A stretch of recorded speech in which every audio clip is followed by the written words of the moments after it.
good? All right. All right. I'd like to call to order the September 14th, 2022 meeting of the Long Hill Township Committee. Madam Clerk.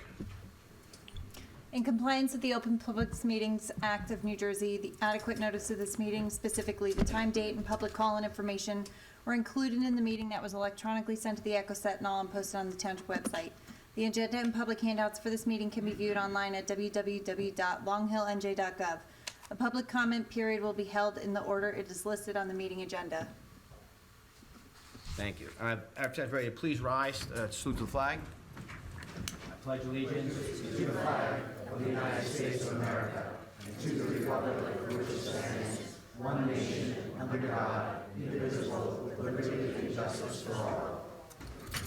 All right. Madam Clerk, roll call, please. Committeeman Lavender. Present. Committeeman Ray. Present. Deputy Mayor Paserchia. Present. Mayor Dorsey. Present. Committeeman Verleza, his daughter had surgery today at Sloan Kettering. She's doing well. He's excused from the meeting. So next on the agenda is the proclamation. Where's my friend Grace? There she is. All right. This month is Childhood Cancer Awareness Month. Most of you know Grace from the With Grace initiative and her mother Aubrey. They do a lot of great things for childhood cancer. She's here with other members of the Kids Committee. I know Ben and Sophia Squizziato are here, Emily Eggers. They have an event, I believe, was at October 1st. They have a golf outing on October 1st. There's a twist on it this year. It is a junior kids mini golf outing. So it's for adults and kids. You can go on the With Grace social media, sign up. They have different door prizes for outfits, best hole-in-one, all kinds of stuff. So they're running it like a real golf tournament, just with just mini golf. So it should be a lot of fun. I never even heard of one of these, so hopefully get a good turnout and it gets a lot of traction.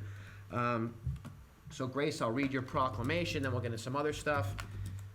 There's other things actually this week, or is it next week, Aubrey? Next week, my friend Grace is going down to D.C. next week for federal advocacy. She's attending a legislative reception for Congressional Childhood Cancer Caucus.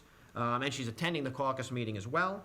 Then she'll be advocating on Friday with other cancer survivors, all kids. There are no adults. These kids are doing it on their own. At the Capitol with individual legislative meetings. So at least we have a girl from Jersey making an impact for the whole country. We also have a special guest, Senator Bucco. Senator, how are you? Would you like to come up and say a few words before they bring them up? Come on up, Senator.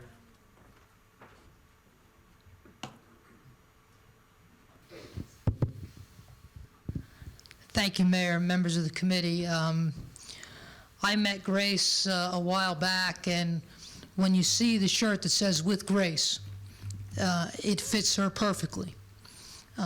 She stormed the State House with her mom and a bunch of her young friends, and let me tell you, I could use about 10 Graces down at the State House with me every day in the Senate. She charmed them and told her story, which isn't an easy one to tell, but she did it with grace and poise. And her and I went to work to seek an appropriation of $10 million for pediatric cancer research in the state of New Jersey.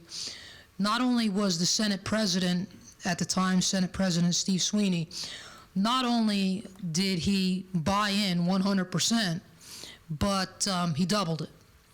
And we had a huge appropriation. We continue to have money in the budget year after year, and that's a result of Grace's work.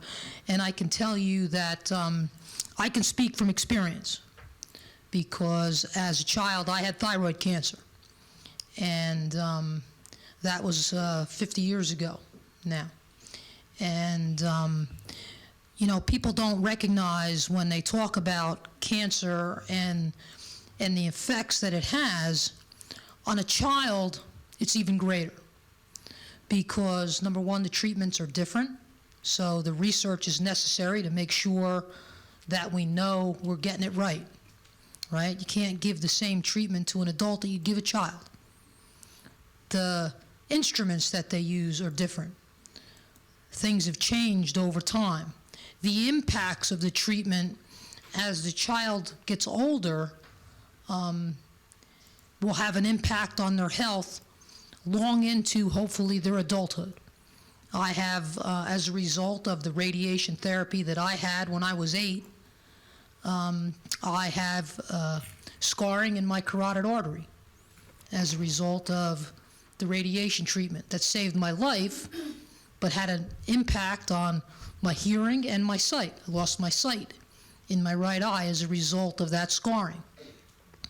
So to me, when Grace came down, she was a sent from heaven, because I had been pushing for this for years. And she would, but you know, I'm an adult now, and it's hard for people to associate pediatric cancer with an adult. But when I had her next to me, sitting at the table in front of the Senate committee, talking about the legislation, they got it, and they understood.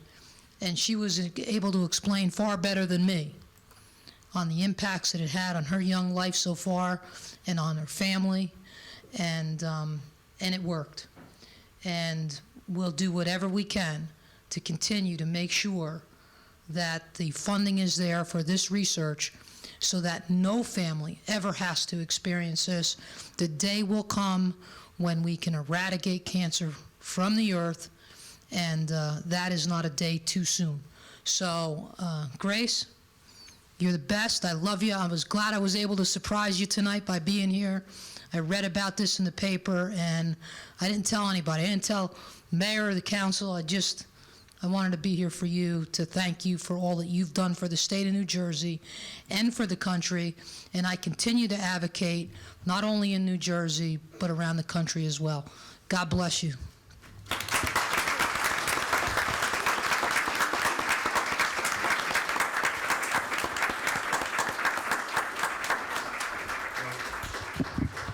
Usually I don't read the whole proclamation, but today it's important just because the statistics alone. Childhood cancer is a leading cause of death by disease in children. 1 in 285 kids in the country will be diagnosed by their 20th birthday. 46 children per day, or 6,790 children per year, are diagnosed with cancer in this country. There are approximately 40,000 kids on active treatment at any given time. The average age of a diagnosis is 6, compared to 66 for adults. 80% of childhood cancer patients are diagnosed late and with metastatic disease. On average, there's been a 0.6% increase in the incidence per year since the mid-1970s, resulting in an overall incidence increase of 24% over the last 40 years. 2/3 of childhood cancer patients will have chronic health conditions as a result of their treatment toxicity, 1/4 being classified as severe to life-threatening. Approximately half of the childhood cancer families rate the associated financial toxicity due to out-of-pocket expenses as considerable to severe. In the last 20 years, only 4 new drugs have been approved by the FDA to specifically treat childhood cancer. The National Cancer Institute recognizes the unique research needs of childhood cancer and the associated need for increased funding to carry this out. Hundreds of nonprofit organizations at the local and national level, including With Grace Initiative and many others, are helping out children with cancer and their families cope through educational, emotional, and financial support. Researchers and healthcare professionals work diligently, dedicating their expertise to treat and cure children with cancer. Too many children are affected by this deadly disease, and more must be done to increase awareness and find a cure.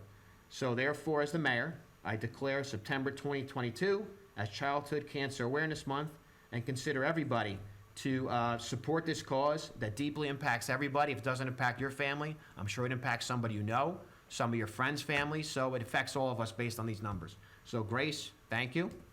And I'll come down and take a picture with you. And so thank you.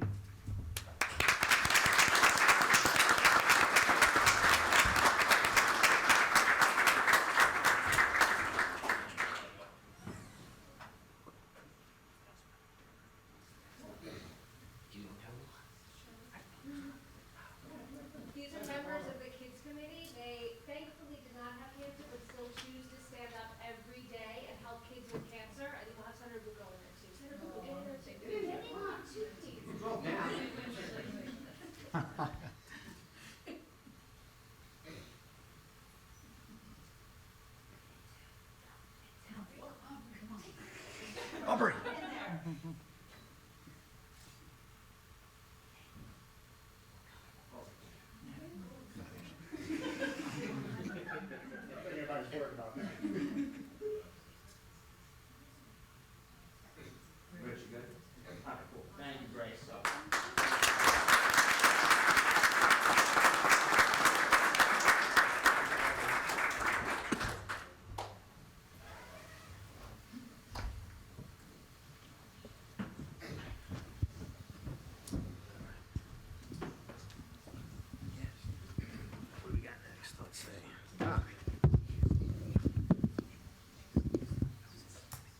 Next, I'd like to call up Jillian Gatos. She's a student at the high school, and she wants to talk to us about her Girl Scout Gold Award.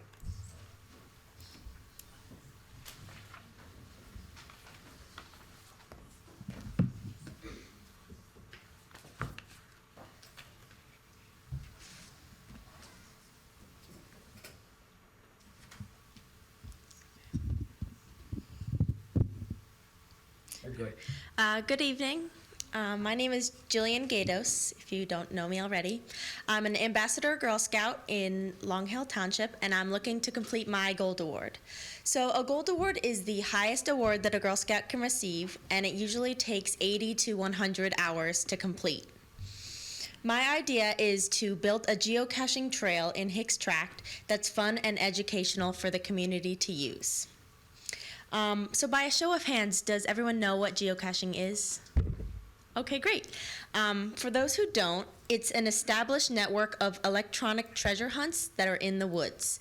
So little boxes filled with trinkets are hidden in parks, and then there's GPS coordinates that are linked into an app. So users can use their phone to follow a compass and go on like a treasure hunt. And once you find the geocache, you can exchange trinkets and pick up some along the way and log them in the app all over the world. So geocaching is a nationwide activity. There's geocaches in every country. And in Long Hill particular, there's about 50 already. There's a few in Hicks Tract, but they're very inaccessible, and they're buried so deep in like pricker bushes, they're really not in enjoyment to locate. So I want to create a trail that is more what geocaching is all about, having fun, doing the activity, and spending it with your friends. So the reason for this project in particular is to encourage more outdoor time for kids and adults, because in this day and age we're so consumed with our devices. There's tons of kids after school who are just locked in a basement, right? They're on their Xbox in a dark room, they're alone. They don't get as much time to socialize with their peers or really get some outdoor time to just relax and decompress. So geocaching is a bridge between having an electronic device, right, still being on your phone, but being surrounded in nature and being able to use your critical thinking skills and develop your outdoor awareness.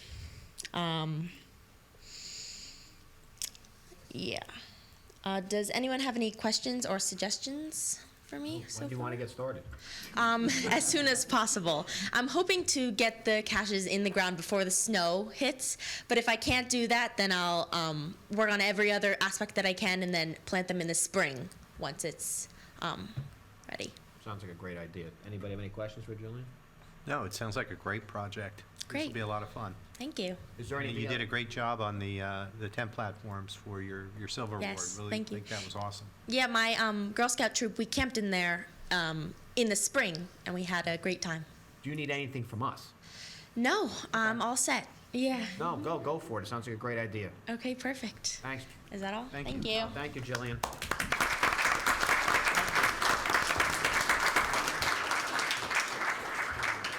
Let's see. Where's Sergeant Roberts? You ready? I thought he left the room.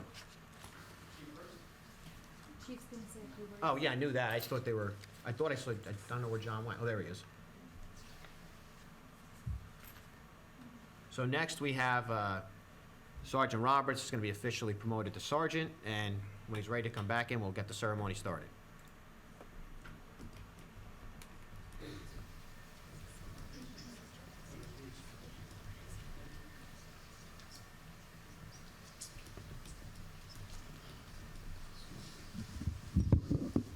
Good evening. Thank you, Mayor and Committee, for allowing me this opportunity to move forward with this presentation tonight.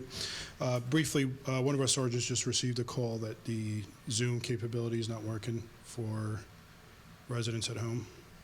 I have 1, 2, 3, 4, 5 people on. Okay. I think it was Mr. Pratt. Right. He's having some difficulty logging in, but If I can just deviate briefly from the agenda, I just saw Sergeant Newswander in the back. If I can take a moment to recognize him on his retirement for 27 years of honorable service with the police department. I know he's not prepared. I didn't expect him here tonight, but I just want to thank him for the 27 years of honorable service. Matt, please.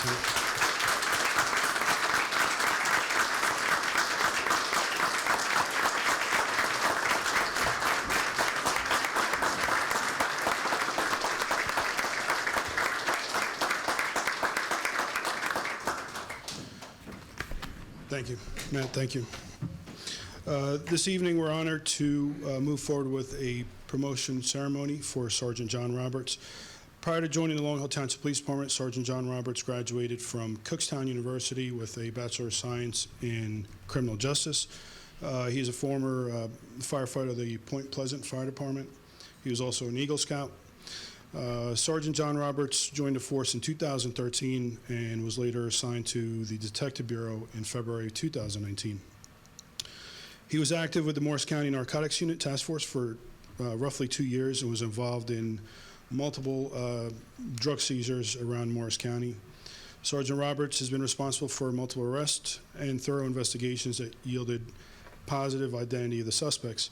This was inclusive of the Zoom bombing, if you'll recall, at the height of COVID, in the early days of COVID.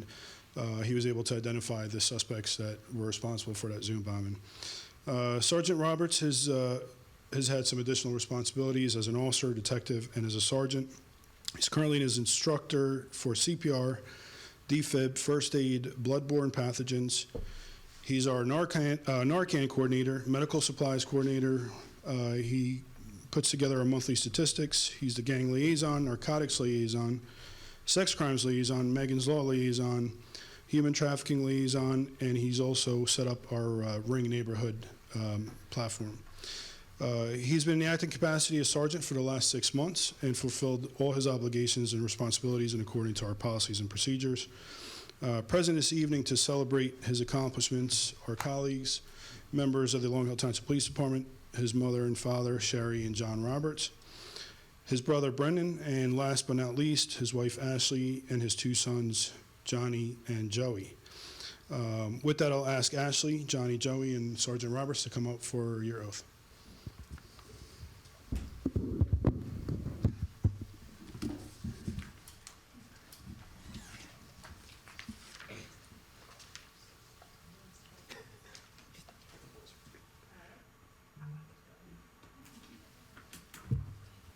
Wait, hold on, wait. Rich, come up, which way you want to go? Okay.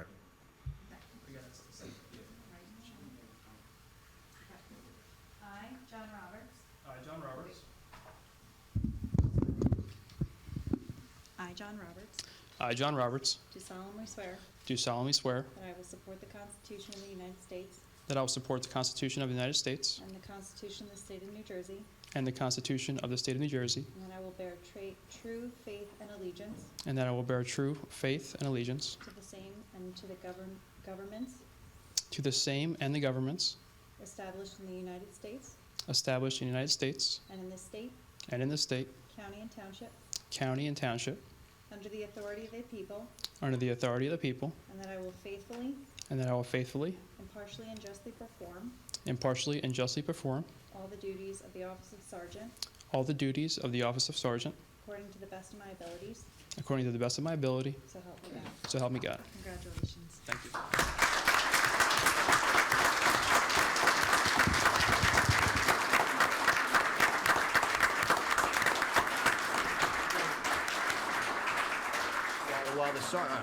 While the sergeant's signing that, technically we have to do a voice vote on Resolution 22-217. We'll do all in favor of this the promotion, say aye. Aye. I made a motion that we're good. Oh, all right, Second. second, there we go. All right, so all in favor of the promotion, say aye. Aye. Congratulations.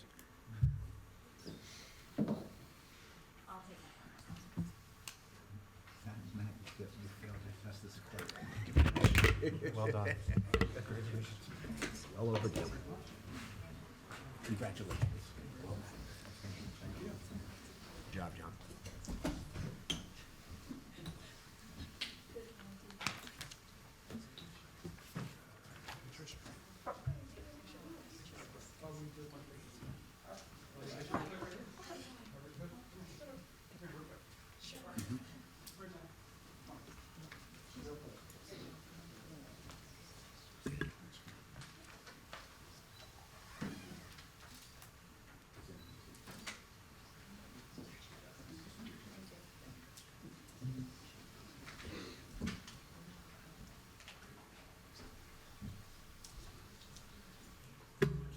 don't care. Anyway.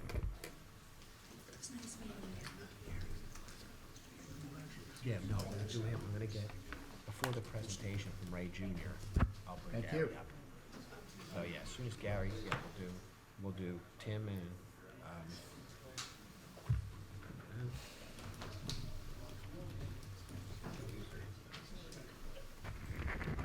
yeah.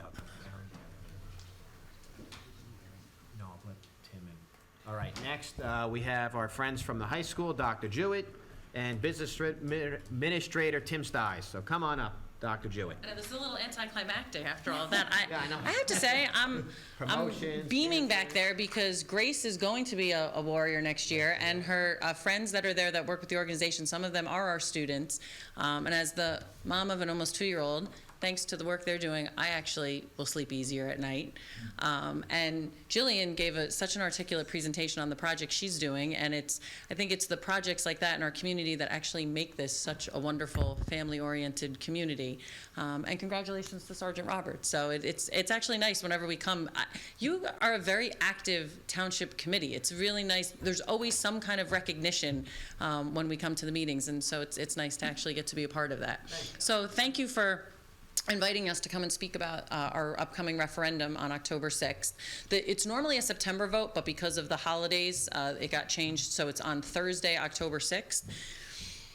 When we come and present our budget each year, one of the things that Tim and I always talk about is that our board and our administration is very committed to providing exceptional opportunities for our students, but in the most most fiscally responsible manner we can, to keep mindful of our taxpayers. And so this is exactly what that is. This is the third of this type of referendum that we have done in the district. It's the fourth referendum we've done since I've been there. But it's the third referendum we've done where there has been zero tax impact because we are utilizing debt service aid from the state. And Tim will go into a little bit more detail about that.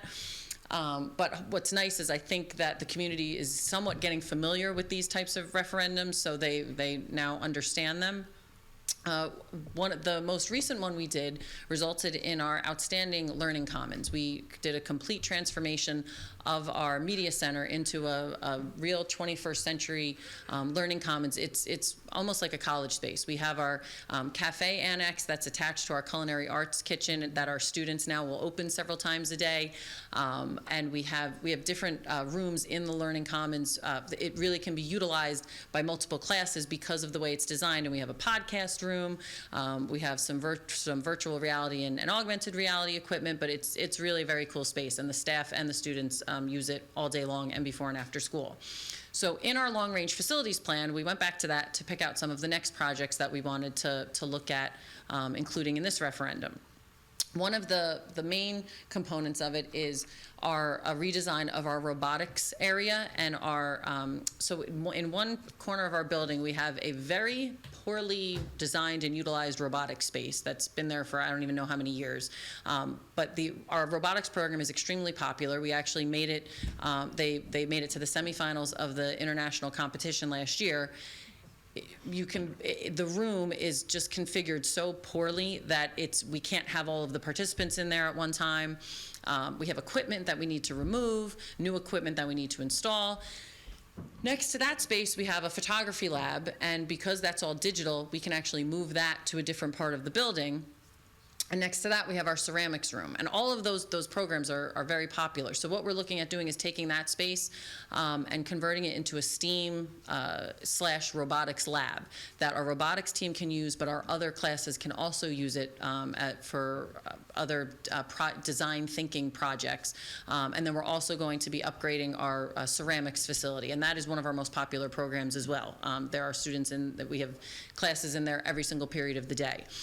In addition, there's some other spaces that we try to put them into our budget every year, and then when we have to go and make cuts, they end up getting pushed out just because of the cost, and that we can't fit them in there. So we have a very, very small nurse's office for the number of students we have in our building, and that's something that we've been trying to expand. We actually took over a classroom during the pandemic to use that as our isolation space.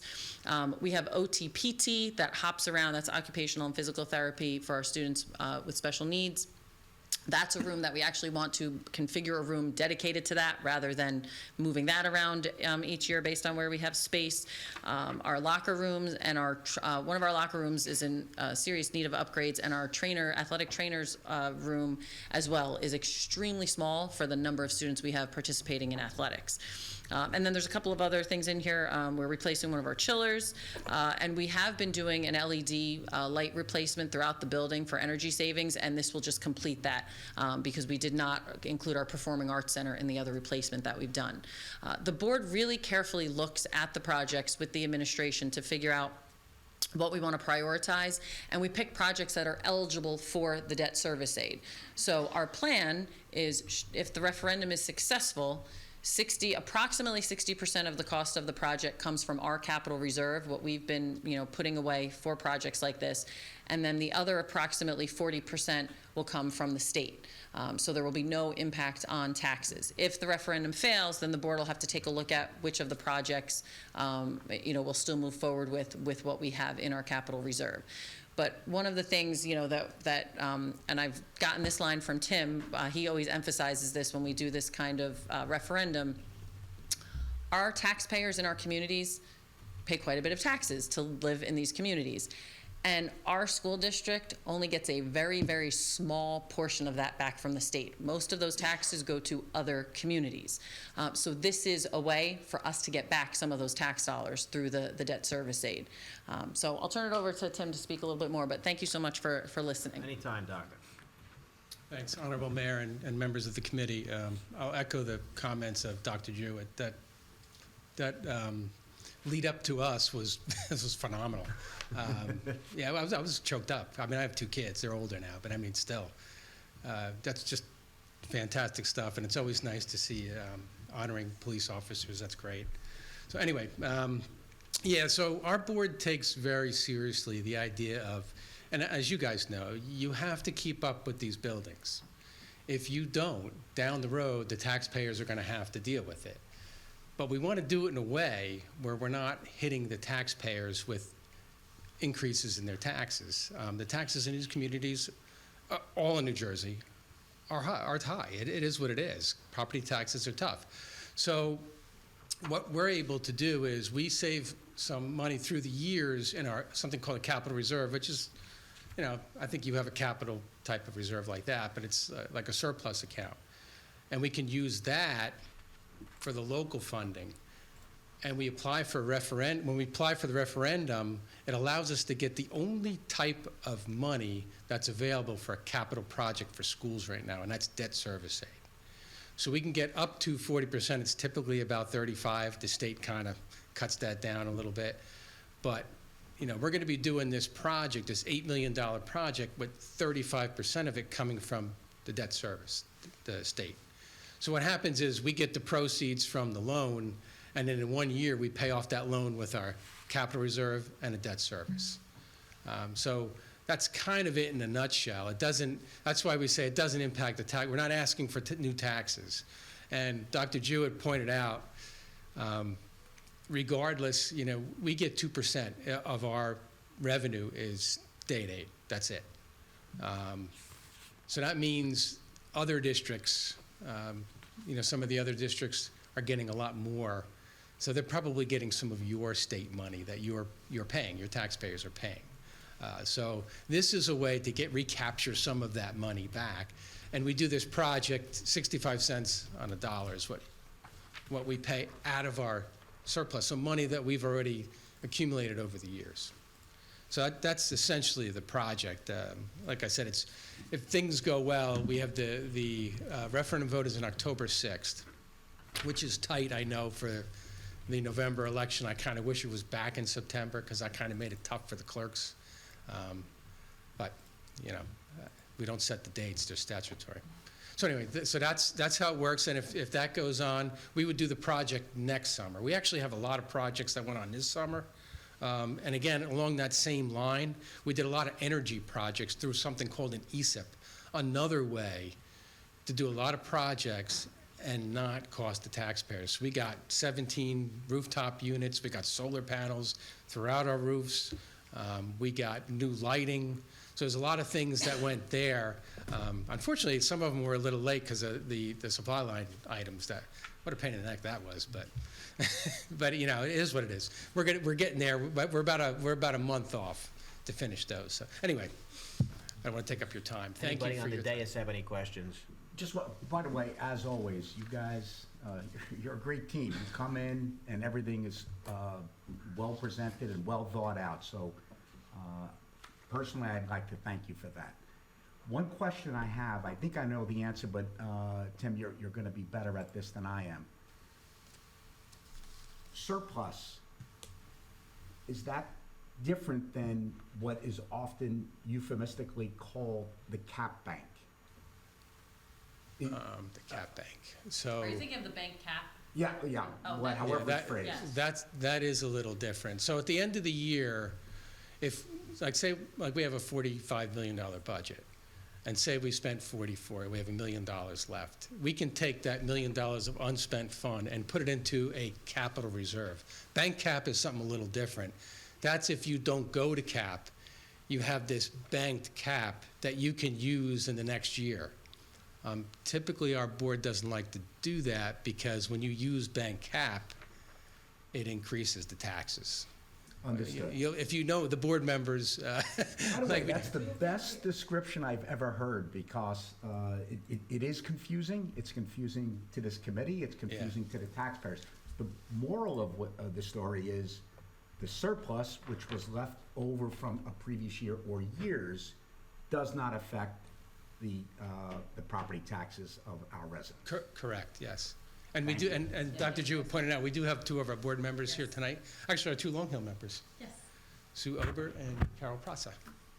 Now, you left, I think you said you were leaving some of these handouts in the Yes, back? and it's all on our website as Okay. well. And I will say, if anyone, Go to, actually, you're talking Dr. to Jewett, anyone- microphone. Oh, sorry, thank you.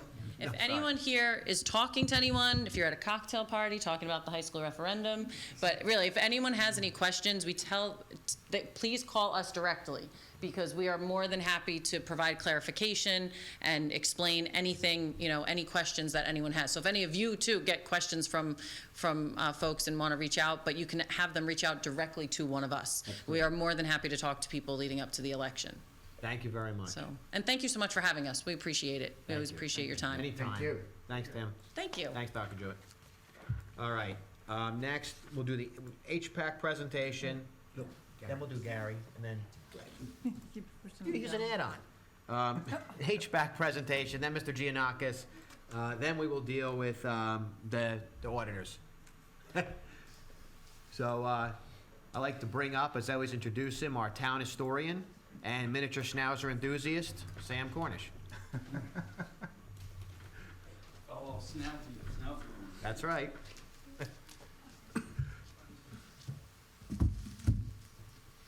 I have two plaques. Make sure you talk in the microphone, Mr. Cornish. Thank you.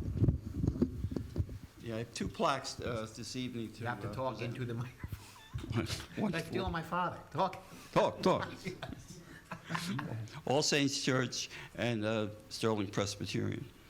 The historical plaque program is administered by the Historical Preservation Historical Committee. The purpose of these plaques is to recognize buildings and structures that have historical significance and value to Long Hill. So we have two plaques. You want me? I'll read the synopsis, Go ahead. and then we can have the folks come up. Okay. The first church is the Sterling Presbyterian Church. The first church service was held there in 1972 in the building that is now Dorsey's store. The chapel was constructed in 1872 by Joel DeBolt of Sterling. DeBolt Avenue in Sterling was named after the DeBolt family. The chapel has stained glass windows and still has the original pews and wide plank floors. There are two additions done to this original building. Church house was added in 1948, and the Christian educational wing was added in 1964.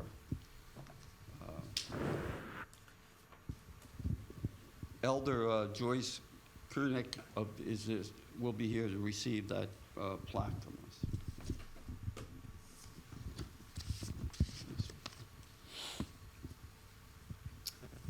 second plaque is for All Saints Church in Millington. Frederick Taft Drive in Millington was named after the Taft family, gave the land to the church. The deed was recorded in 1905.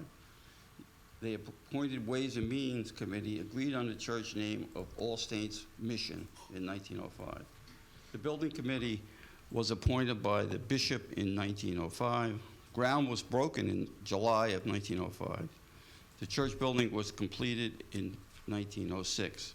The stones of the church were quarried in Millington and donated by the Millington Quarry.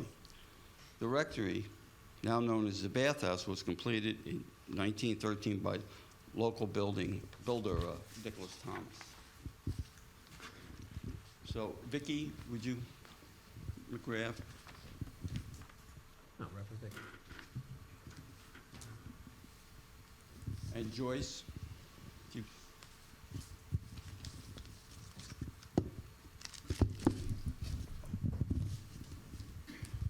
Joyce.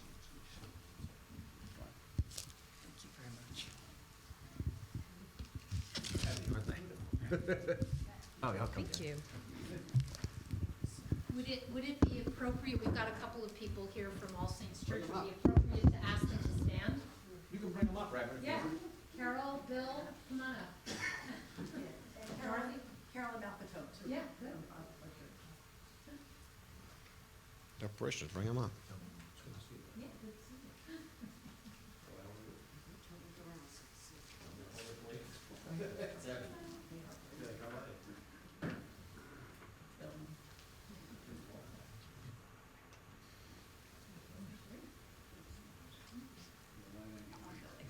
Ready? 1, 2, 3.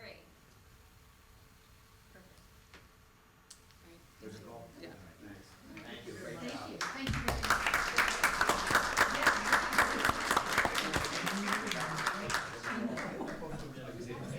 Punches up all kinds of images.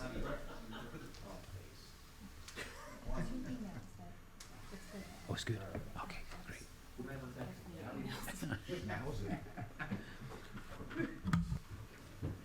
He's my mini schnauzer guy. All right, let's see what else we got tonight. We got a lot of busy stuff going on tonight. Oh, now Gary, come on up. This is Gary Giannakis, local realtor from Wykert. He's also the president of the Long Hill Chamber. And actually, Nicole, if you could do a story on this would be great for the local businesses, but just Gary will explain to you more. Right, so this actually I became aware of this when Guy told me about this program for the small businesses in town. It's offered by the Morris County Small Business Grant Program is what this is called. It's a pretty simple process for the small businesses to apply to get up to $15,000 in grant money. We made this announcement at our first of all, we kind of reignited the Chamber of Commerce, Long Hill Chamber of Commerce. And at one of our first meetings, we discussed this. And I'd like to tell you, 100% of the chamber members who have applied for this program have been told that they're accepted. So that's a good statistic right there. Out of all of them that have applied that I've heard about, they've all been accepted. So there's a website. It's like 7 or 8 steps that they have to go through. It's uploading a couple documents, and they have a phone number which I'll read, I guess, in case somebody is listening and wants to do this and is not already a chamber member. If you aren't a chamber member and you want to become a chamber member, I encourage you to get in touch with me to try to find out how to do that. But the phone number to apply for questions would be 973-898-5993. And if you want me to read just a couple of things from their website, I'll just read just a paragraph. Is that okay? Or unless you guys have any questions? So the Morris County Board of County Commissioners, in partnership with the Morris County Chamber of Commerce, has dedicated $10 million and allocated to the American Rescue Plan Act funding to support our community, small businesses, and nonprofit organizations as they struggle to meet the challenges posed by the present pandemic and the resulting unpredictable fluctuations in national and local the economy. Some of the businesses in town have been able to use this for paying for the rent that they had to pay for while they were closed due to the pandemic. So it's a pretty simple process.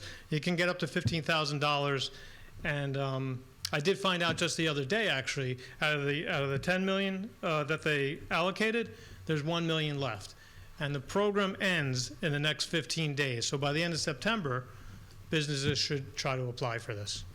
Excellent, thank you, Gary, it's very important. Can non-chamber members reach out to you directly? Absolutely. A member would be nice, but at least in the immediate sense, to apply for this grant. Yeah, I'd be glad to kind of forward them the links of how to get this done.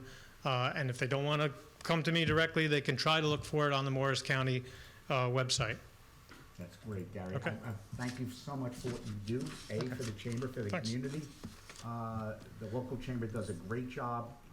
So please, if you're a business in Long Hill Township, become a member. It's pretty painless, if I remember correctly. It's not that expensive. To be Yeah, I mean, our past president had commented, after paying dues, it's $100 for the year. This well made up for that, small expense. There's plenty of opportunities that we offer local businesses to get in front of the community and kind of participate and make their businesses known. Everybody So up here has attended some grand openings, et cetera, especially when they're mayor. some ribbon cuttings, right? Yeah. What's that? Some ribbon cuttings I've seen That's you guys at, exactly yeah. right. Missed those. Absolutely. Okay. Thank you, Gary. Okay. Thank you, Gary. All right, now, Mr. Serenelli, come on down. We're faking you guys out. Yeah, you're not Mr. Serenelli. No, you're better looking. Good evening, everyone. My name is Andrew Kaczynski. I work with Ray over at Nisavacia. I'm just going to spend a few moments here going through the results of your audit for 2021. To start out, I'd like to go through your current fund. For the year ended December 31st, 2021, the current fund had a beginning fund balance of $2,521,121. Total income was $47,176,794, which included $1,956,000 of fund balance utilized in the budget, offset by expenditures of $44,809,148, which made an overall increase of $411,646, leaving the township with an ending fund balance of $2,932,766. The big drivers of increasing the fund balance this year was that we maintained a high collection rate. The collection rate in 2021 was 99.39%, which is very high. It's a great collection rate. And the other driver was that this year we lapsed $1,165,000 in unspent appropriations from the 2020 budget, whereas the previous year we only lapsed $766,000 from the 2019 budget. All of this is very common for municipalities. Current fund is overall in a healthy state. As you all know, this past year we sold the sewer utility. The sale of the sewer utility finalized and was closed out as of 12/31, which had a positive impact on the financials. There was $2,051,671 transferred to the current fund in 2021 from the sale. We also had no outstanding debt as of 12/31/2021. The capital improvement fund is maintaining a very healthy fund balance, and also that part of that was that due to the sale of the sewer utility, we put $1,050,000 into the sewer utility from the sewer utility capital improvement fund into the capital improvement fund in general capital fund. The parking utility for the year had a beginning fund balance of $334,559 with total income of $110,488, which included fund balance utilized of $50,000, offset by expenditures of $60,000, which gave us an overall increase of $488. So the ending fund balance was $335,047. The revenues were down a little bit, but the fund balance is remaining stable. So parking utility is doing well also. The trust funds operated normally, and all the reserves are healthy. Obviously, we look to improve as much as we can in the future, but for right now, everything's all right there. And there was one recommendation in the report That recommendation is segregation of duties. I'm sure you're all familiar with it.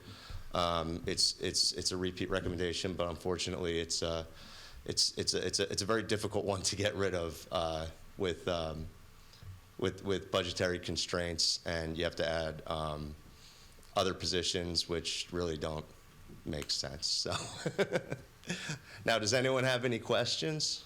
To that last point. Sure. To put it in context, that is a recommendation that's typical for towns of It's extremely size of common. Long Hill Township. It's extremely common in the state of New Jersey. Yeah, what we usually say is that there's very few towns that we have that don't have it, and the way that they usually get around it is having a central cashier. The central cashier basically is all that they do is receive funds, but for every transaction, that would mean that an individual would have to go between multiple offices just to do something simple. So it's really not. It's really not great, but it's extremely common. It's in 99% of our reports. Perfect. Yeah. That's clear. Yeah. Thank you. Any other Sure. questions? Seeing none, your excuse, sir. Thank Excellent. you very much. Thank you so much. Everyone have a good night. What, Ray Jr., now we don't get to hear you? I'll give these guys a chance. Oh, you're coming up? I was just gonna say a few words, just briefly. Nothing on the audit, but just we appreciate working with the town, and like Andrew said, everything financially is really in good shape. The sale of the sewer utility definitely helped your financial position. So it's something that you can utilize going forward to help with one-off projects and things like that. So again, thank you for the opportunity, and we look forward to continuing to work with you. Thanks, Ray. Thank you. You guys have a Thanks, good guys. Thank you very much. Thanks, Andrew. See you in a year. All right, so Megan, what are we moving to now? You're gonna do the 22-218 governing body Oh, yeah. certification of the annual audit. All right, so Resolution 22-218, it's the governing body certification of the annual audit. Can I have a motion to approve? So second. Thank you. Madam Clerk? Committeeman Lavender, Yes. Committeeman Ray, Yes. Deputy Mayor Pasurcia. Yes. Mayor Dorsey. Yes. The second one is a motion for the audit corrective action plan, also related to the audit. Can I have a motion to approve that? So moved. Second. Thank you. Committeeman Lavender, Yes. Committeeman Ray, Yes. Deputy Mayor Pasurcia. Yes. Mayor Dorsey. Yes, ma'am. All right, Megan, we bound the ordinance now or consent agenda? Ordinance, Ordinances. 499. Okay, so the first ordinance is 499-22. It's about the music, outdoor dining venues. We talked about this, I think, in the August meeting. We tabled it till today. Jack, is there something you need to add, or Megan? We will be moving the public hearing and second reading to Wednesday, October 26th, because it will be referred to the planning board. Okay, so basically, the planning board has to take a look at it, then come back to us. Okay. Correct. So, what, do we have to make a motion to approve? Is there anything to do now? You have to make Yes. the motion Move to to, introduce on first Oh, reading. move to introduce on first reading. October 26th. Public reading October 26th, and it'll be referred to the planning board for additional comments and review right after tonight. So can I have a motion to approve ordinance 499-22? So moved. Second. Committeeman Lavender, Yes. Committeeman Ray, Yes. Deputy Mayor Pasurcia, Yes. Mayor Dorsey. Yes. Again, this will be back on the agenda October 26th, and the planning board will be discussing it as well. Next is first reading of ordinance 500-22, authorizing the purchase and planting of trees at Canter Park. I believe this was also changed, Megan? Yes, we're gonna move up the final passage and adoption and the public hearing to September 28th. Okay, so can I have a... So it's not October 12th. Okay, so it'll be on next meeting, this project. Can I have a motion to approve on first reading ordinance 500-22? So moved. Second. Committeeman Lavender, Yes. Committeeman Ray, Yes. Deputy Mayor Pasurcia. Yes. Mayor Dorsey. Yes, again, this will be on next meeting in 2 weeks. Then we have ordinance 501-22, it's first reading. It's an ordinance to amend section 155 of permanent signs. I believe there's business owners in town that have issues with the current sign ordinance, if you want to put a sign out in front of your establishment, the way it's written now is some of these people would have to put their signs basically in their store. And we're trying to make it a little easier and more uniform for these signs to be planted or put out for display. So can I have a motion to approve ordinance? This will be back on for public comment on 28th. Ordinance 501-22. So moved. Second. Committeeman Lavender? Yes. Committeeman Ray? Yes. Deputy Mayor Paserchia? Yes. Mayor Dorsey? Yes. Oh, and then we have 502-22. It's another first reading. Will be on the agenda on September 28th. It's amending salaries and wage ordinances. That's to make adjustments to some of the salaries in the township. So again, can I have a motion to? Ranges, sorry, not salaries. All right, so this will be on the agenda on September 28th. Can I have a motion to approve ordinance 502-22? So moved. Second. Committeeman Lavender? Yes. Committeeman Ray? Yes. Deputy Mayor Paserchia? Yes. Mayor Dorsey? Yes. The next two, I believe this is 496-22 and 497-22. The deputy mayor will be taking over. These involve the car wash property. I have a conflict because my family owns it, so Guy, you can take over and I'll be in the other. Does the mayor have to leave the room for this stuff? Yeah. 497 is the property maintenance Oh, code. You sorry, just you're right. Thank you, Guy. abstain 497 is the property maintenance code. All right, so that one I'll stay in for then, Guy. You can do with 496. Okay. Jack, do you want to talk about that briefly? Yeah, this just updates and organizes the various property maintenance codes we've had in all different places, and tries to make it clear, and it applies to all properties in town, not just residential or commercial, and it hopefully is clearer to both the residents and the zoning officer. But the one thing we did add was the height of the grass at 6 inches, which was not in the original version. Okay. At this portion, we'll open this meeting to the public with respect to this ordinance only. Does any member of the public have any questions or comments regarding the property maintenance? Which ordinance is it? Is that, Property maintenance. 97, property maintenance code. where'd 496 go? We're doing that after because I have to leave the room for that. Say again? We're going to do that one after because I have to leave the room for it. Okay. We didn't discuss. You have your time to talk about it. We're doing this one first, then we'll do that one and when I leave the room. Oh, so we changed the agenda but didn't tell us. Brent, did you want to talk before Joe or not? Actually, if Joe, if you wouldn't mind, just go ahead. just on this. Stretch your legs. I don't know whether you wanted it before or after. No, go ahead. I just had two comments in reading it over. One was on site improvements, and it was just a clarification.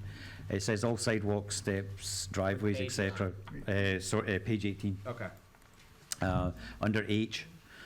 So all sidewalk, steps, driveways, parking spaces and similar paved areas for public use shall be kept in a proper state of repair, including those on the public right-of-way adjacent to the site. Is this, does this mean that homeowners are now responsible for the upkeep of the sidewalks outside their houses? No, I think this was just meant to cover front porches that may extend into the right-of-way. Okay, so it doesn't. This does not expand homeowners' responsibility for maintenance of sidewalks. Okay. It's covered in a whole separate section. Okay, thanks. The other comment I had was on the 6 inches that we had talked about at the last meeting. I think it's really too low a number. I think it'll cause a lot of grief to residents. And when you think about it, we're really trying to make sure that we can stop somebody who is allowing their grass or their to really kind of go out of control. And so I would suggest that we up that maybe to 8 or 10 inches, just so that we don't get people in trouble who are actually maintaining their lawns. And I know that some landscapers I've talked to have said, look, we cut to 4 inches, and so 6 inches isn't really that much of a stretch. So those are my two comments. I have no problem going to 7. I want to go to 10, but yeah, I have no problem moving it to 7. 6 isn't that high, but a lot of it's more. I think for code enforcement, if say Mr. Ferrandino had his grass at 8 inches, the first thing would be like, hey Joe, cut your grass, and they're not going to issue a summons. It's more of compliance with zoning. So if Joe cut his grass, he wouldn't get a summons. But I have no problem raising it to 7 inches, unless anybody else does. Or you want to go? That's paragraph I, site vegetation. What page are you on? It's page 16. page 18 and on mine, part 2. Yeah, 16, 16th, okay. grass weeds. There you go. I mean, does anybody else have any objection to raising the 7th? Look, I'd be more than happy to defer to what landscapers. I did speak with a previous code enforcement officer, and he had thought 6 inches was okay, and to your point, nobody's gonna get a summons for 6 inches. Whatever makes the most sense. The only intent is to make sure that properties are well kept. If it's 8 inches, then it's 8 inches. I don't know, Jeff, I know that's not your world, but, but I'll put you on the spot anyway. Yeah, I really, if I may, I really doubt if you have a property maintenance person, if it's 6 or 7 inches, he may say something, but nobody's getting a summons in any way, shape, or form, I can imagine, for that. Yeah. That would just be overkill. And not the Even if intent. it's in there, it's still overkill for your property maintenance inspector to do something. So I mean, look, 7, 8, whatever the number is. This one I agree with Brendan. I think it should be more like 8. That's fine, 8? Right. All right. 8's fine. Brendan, are you good with that? Yep, it's Okay. good. Do you have anybody else in the dais before Joe goes? You guys good? No, I'm good. All right, Joe. Joe Ferrandino, 623 Chestnut Street. My thing is not about the grass, more about the trees. Like my property's in back by the railroad, and I got a whole bunch of dead and fallen down trees. In fact, one of them fell down and came through my deck, so I had to take care of that. But am I gonna have to trim all those trees all the way in the back by the railroad tracks? You know, and I only say this because I've gotten summonses for tall grass in another property I own in Plainfield, and I fought that ticket because their deal was it has to be in compliance with the neighborhood, and all the grass was the same height. So I got over on that one. The thing is, the other thing I had a problem with, I'm a car enthusiast, and about working on my car and storing my cars and whatnot, that I have a problem with. You know how I feel about property rights. I'm not dumping toxic waste. I'm in a pest control business. I don't dump my pesticides on my property. I think there's a little bit of overkill. Why? Because before I moved here, I looked in Summit and I looked in Long Island. And Long Island, you're not allowed to park your commercial vehicle on your own driveway. And in Summit, they have a rule where you gotta get permission to paint your house. So there's a few houses here in town that I find the paint a little bit undesirable for my own personal taste, but hey, it's your house, you wanna paint that color, God bless you. I just don't wanna see this go that far, that, you know, once we get started, you know, the snowball on the hill, now we keep going and going and going. That's my issue, but especially with the cars. Joe, the key to that section is that constitute a hazard.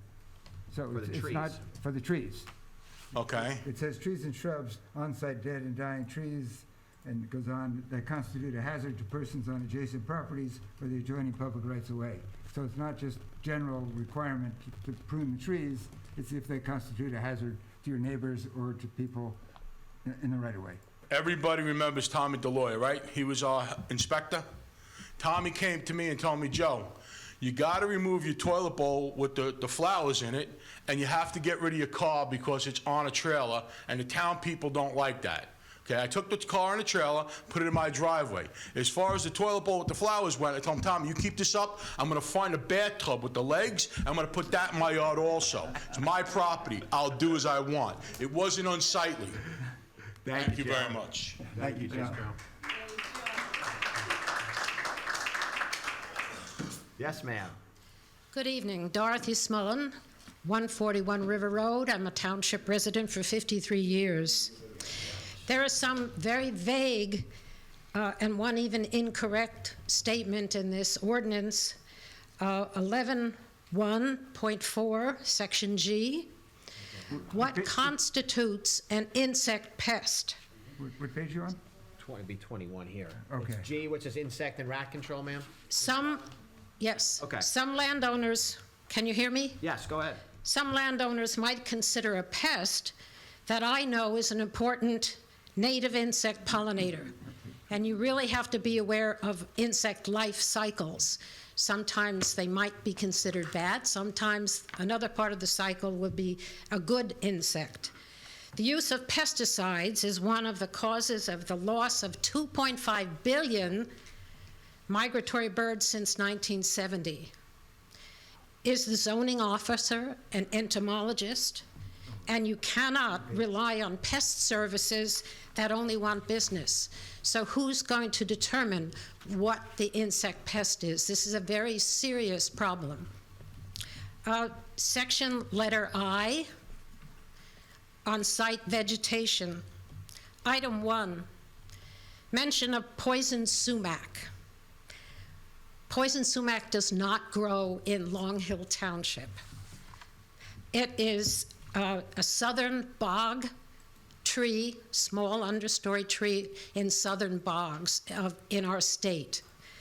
If you go online for images of poison sumac, you will find 1/3 of them are incorrect because they're showing staghorn sumac, smooth sumac, and another species of sumac.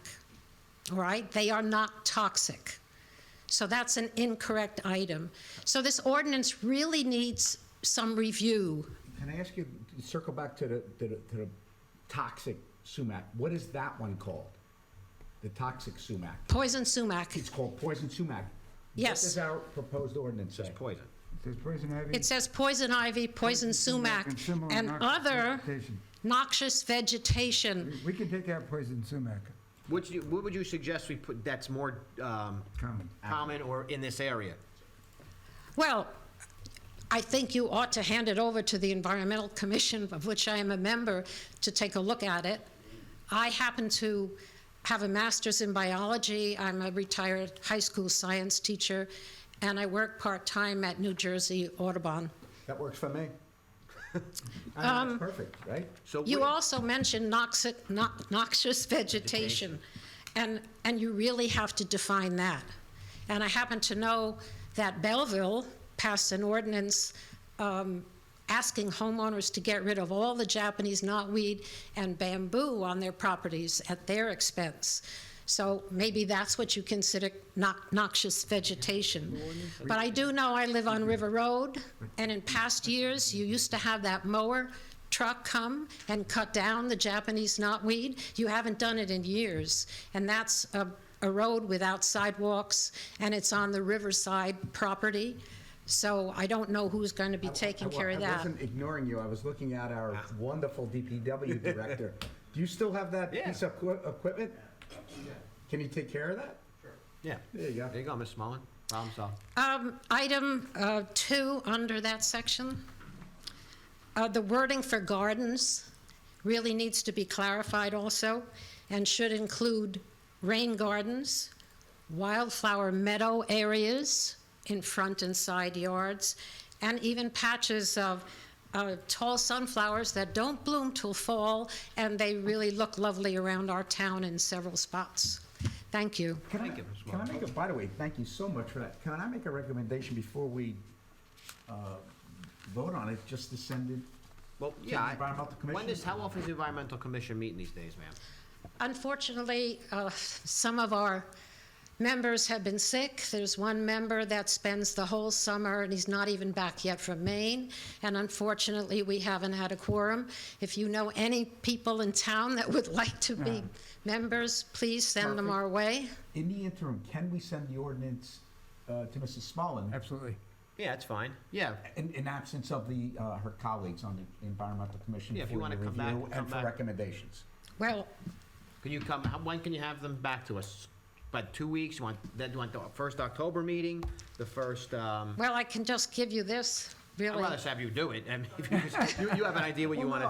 no, I mean, if Jack, if can you receive that, make the edits, and this Absolutely. is, but this is second reading, right? This is second reading. So we can just So let's continue the public hearing. Yeah, continue the until public hearing until the next meeting. And at the And you next can make meeting, changes on the fly if you And- missed anything. and I don't think any of these amendments will be substantive that will require further continuance. Okay, so if you catch something in the next meeting, I think, Jack, what you're saying is you can make those edits on the fly. Yeah, we Yes. can take it. Or if you just email them to me. Okay, I'm having trouble hearing you, Yeah, Jack. if you just email them to me in the meantime. At the next Okay. meeting, we'll make the amendments and we'll adopt that same evening. All right, thank you. Thank Thank you, you. Ms. Thank Smolin. you very much.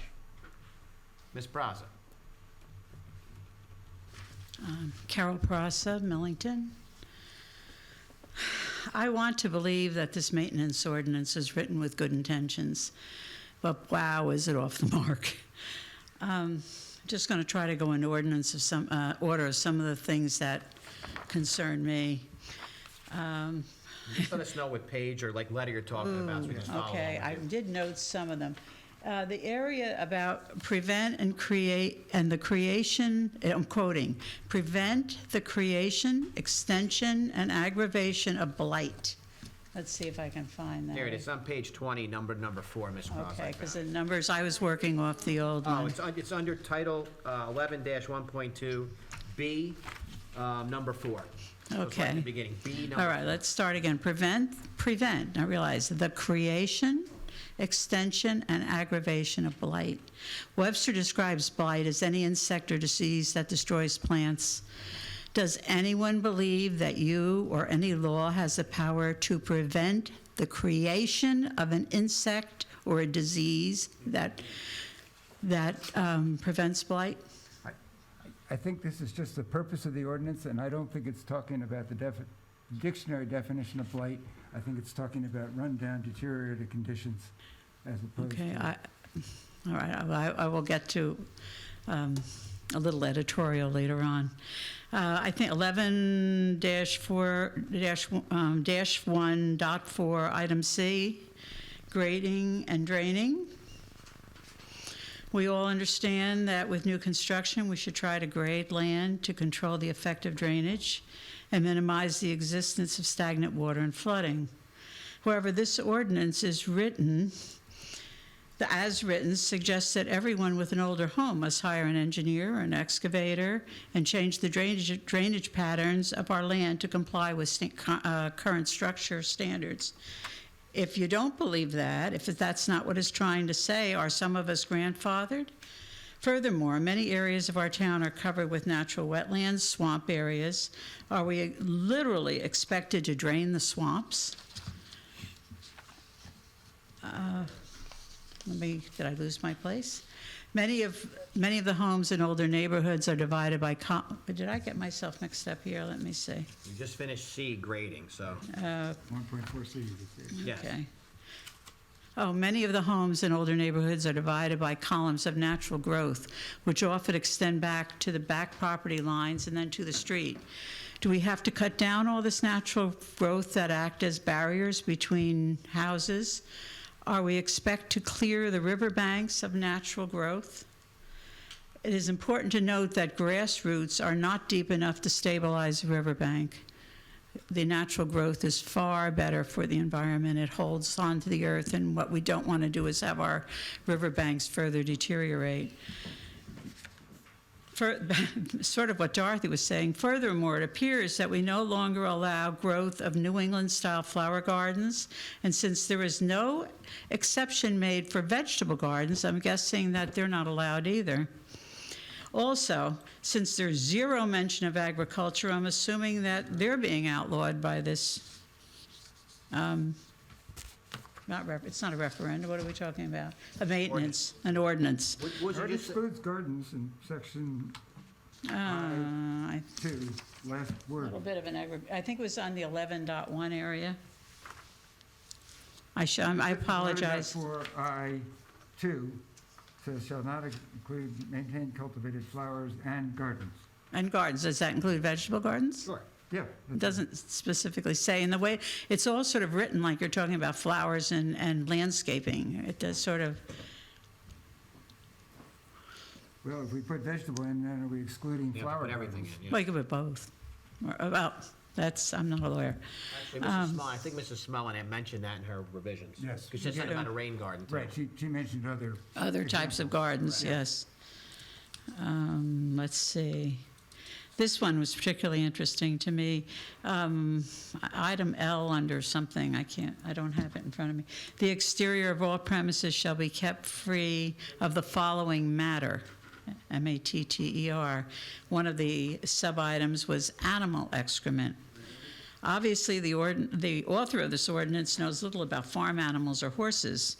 While well-kept animal pens, corrals, pastures are routinely combed to remove excrement, it's impossible to keep them free of such matter. These animals are not housebroken. Are you suggesting that owners should follow behind their horses with a plastic doggy-type bag to clean up all excrement on their property? 11-6, outdoor storage. It appears that we can no longer store a canoe, rowboat, kayak, or any other small recreational boats in our driveways or side yard. Why? Does this, do we want our whole town to look like an urban area? We live on a town that's bordered by rivers. Lots of us have canoes and rowboats. This section is taken directly from the existing township code. There's no change to this section.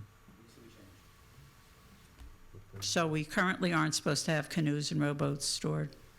11. Oh, okay. 1.6. Which section are you reading? 1.6 years. You're on outdoor storage, right? Right. Okay. Outdoor storage of one record and one boat not exceeding shall be permitted. No boat shall be stored in the front yard or within 10 feet of any property line. You can have, it's what the current ordinance says, so there's no change to that. That was just plugged into the. Well, amendment. maybe it needs to be changed. Well, that could be, right. Okay, item D, I'm quoting again, an owner of a structure or property shall be responsible for extermination of insects, rats, vermins, or other pests. Sounds like a good idea until we start to think about it. Who gets to describe what a pest is? For instance, there are folks who consider squirrels, chipmunks, groundhogs, moles, bats, pests. Do they want me to exterminate all these animals on my property? Our town is almost half surrounded by a river, and I enjoy living along that river. Do you want me to kill all the native river rats, muskrats, beavers, minks that all so happily exist in my backyard? Let's see. I'm not going to read the paragraph about grass length, since it's been discussed now at 2 meetings ad nauseum. Nevertheless, it seems that the type of landscaping which the author of this ordinance appears to like, but which I refer to as Belleville funeral home genre landscaping, is not the type of landscaping in the older communities in our town. Let's see. What else? Perhaps the most disturbing part of the ordinance, to my knowledge, is that it was never presented to the appropriate subcommittees for suggestions like environmental, shade tree, planning board, beautification, even historic in this instance, because we would have pointed out to you that there really is quite a difference between the planned neighborhoods and the older neighborhoods. They have very much different character, and one size just does not fit all. I hope, well, it sounds like you've already agreed to submit this back to committee, and I already have to thank you for that, because that was going to be my next recommendation, but you beat me to it, so thank you very much. Thank you. Actually, thanks, Carol, and I think that's a terrific idea that we send it not only to environmental, but many of or all of the committees that we have right now who are, that were mentioned by Carol, because this is somewhat of a departure for the town, and certainly I'd like to get all of that input. So I'd like to see it distributed to everybody and getting that kind of input back. Well, which committees did you have, besides environmental, which ones did you have? Shade tree. Shade tree. Planning board. I would certainly think they want to take a look at this. Historic, we haven't talked about it, but my guess is the older neighborhoods. A historic committee might think that the older neighborhoods really have a different look to them than the new ones, the new planned ones. Certainly my neighborhood does. Areas of Myersville most certainly do. So I just think there needs to be input from lots of different places. No, thank you. Jack, what was the changes that prompted this versus what was already on the books? Most of the changes were not substantive. It was done at the request of our former code enforcement officer, because things were spread out all over in different sections. So as I said, the section about outdoor storage came word for word from one of those existing sections. And some of the issues that Mrs. Praza raised are inherent in a town like Long Hill that's not just all subdivisions. Right. So it's, you know, there are a lot of valid points, but I think to a large extent, we have to depend on the code enforcement officer. On the code enforcement officer. I'm sorry, I'll speak up. To a large extent, we have to depend on the code enforcement officer. He is. I am. Can you hear me? Yeah, sorry. I think a lot of these things you have to depend on the code enforcement officer to enforce, like rat infestation. You know, we're not talking about river rats down at the river. It's talking about situations that we've had, like the one property on Long Hill Road years ago, where there was a rat infestation that was a health hazard to the neighbors. We had one just recently on Valley Road. Right. You know, you can't anticipate every situation. You can't write down every possible, you know, scenario. So, as I say, I think it's clear to the code enforcement officer what that section is meant to do. And as I've said before, it's in large part taken from the Amending Ordinance. A similar ordinance was adopted in Burnersville, which faces many of the same problems because they don't have uniform lots all over town. So, for instance, with respect to the height of the grass, you know, there are certain areas of town where there's really no reason to cut the grass to 8 inches. So that some of these are difficulties inherent in a property maintenance code. But like I said, I think to some extent you have to rely on the good judgment of the code enforcement officer. And even if he, as somebody else pointed out, it's probably not going to result in the issuance of summonses unless there's repeated refusal to comply with the request of the code enforcement officer. But even if he does take it to court, it's subject to the judge reviewing it, determining whether the language is too vague and whether that particular situation violates the ordinance. I think, I'm sorry, Brent. No, one go. I think what we're seeing is the challenge of, we're seeing the challenge, is it okay in back there? The challenge of older ordinances that haven't been looked at in years, and what the attempt that this committee is making is to address ordinances that are on the books that haven't really been looked at in years. The gun range ordinance from 1974, for example, and we'll talk about it in a little bit. Maybe years ago, it made sense to allow ATVs or dirt bikes up to the property line. Maybe not in today's world with, you know, people who work from home, et cetera. So I don't think there's any, and Joe, I know you said, well, what's the ulterior motive here? The motive is to just clean up an ordinance. If it needs to be looked at more closely, I'm fine with that. My concern is if it goes into each of those committees, I don't know when it's going to come back. Well, I had the same concern, so I'd set a date on it, say, look, Yeah. if you want to make comments, we're going to do it on this meeting, and if you don't have comments, That's fair. that's, Yeah. you have your chance to do Yeah, it. I think that's good. Yeah, this actually came to us at the request of the code enforcement officer because of one particular violation that was not covered. As I say, before codification, I think the ordinances were codified in the late 1970s, early 1970s. And before that, they were just a hodgepodge of separate ordinances. So when they codified everything the first time, they put it, you know, kind of stuck things together. So he had difficulty enforcing property maintenance against that property. So that's where it came from. I think the more input we get, the better. Yeah. Mr. Glasscock. More input, you're getting it. Great, go ahead. Tom Groscuff, Gillette. Thank you all for listening to us. I will be repeating some things that others before me have said, and not to get too far into the weeds, no pun intended. I will try and edit my comments as I'm going along. But I'm looking along here, and Just tell us when you look Yeah, what what section section? you're on. oh, I certainly will. 11-1.3. Okay. And I call out that it talks about all the owners, building and structure, blah, blah, blah, irrespective of any permits or licenses that a person's been given. So even though you've gotten a permit, these punishments are going to apply to you. Moving on. Well, that's right. 11-1.4G. Mrs. Prasa spoke about this, but again, insects, deer flies, lantern flies, stink bugs. How can one stop what nature's going to do? How can anybody be responsible for stopping what nature's going to do. Vermin, you've got chipmunks, rabbits, squirrels. I can't stop all of them. We don't allow people to use guns in this town. I can't sit in my back porch and shoot them, and I wouldn't.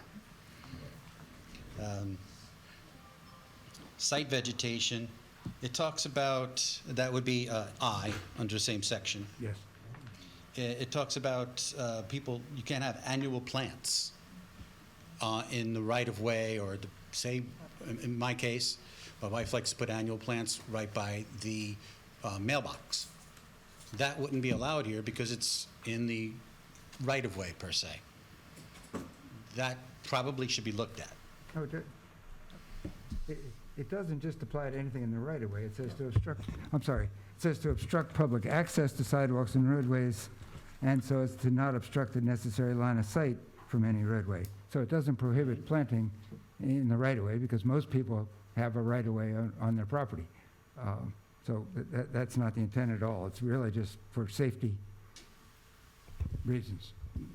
But He's on 2. if an annual plant is over now 8 inches as opposed to 6, that's not supposed to be there. Because it talks about grasses and weeds.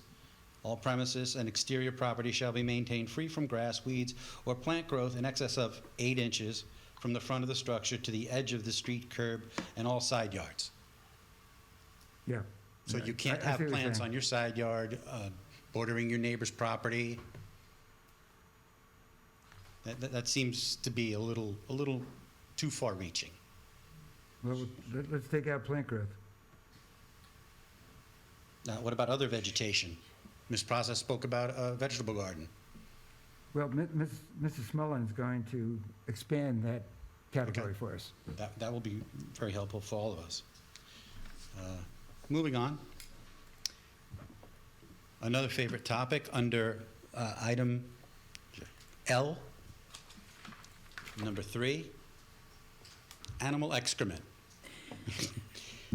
I have in my yard deer, bear, other stray animals. Am I supposed to go out every morning and see who's dropped me a present? Well, if that would change to domesticated animal presents, is that if it's domesticated? That would be more helpful, All right. yes. Pet excrement, Or domesticated animal? How about excess? yes. Excess pet excrement. Or even, I don't mind if it's non-domesticated, if it's excess.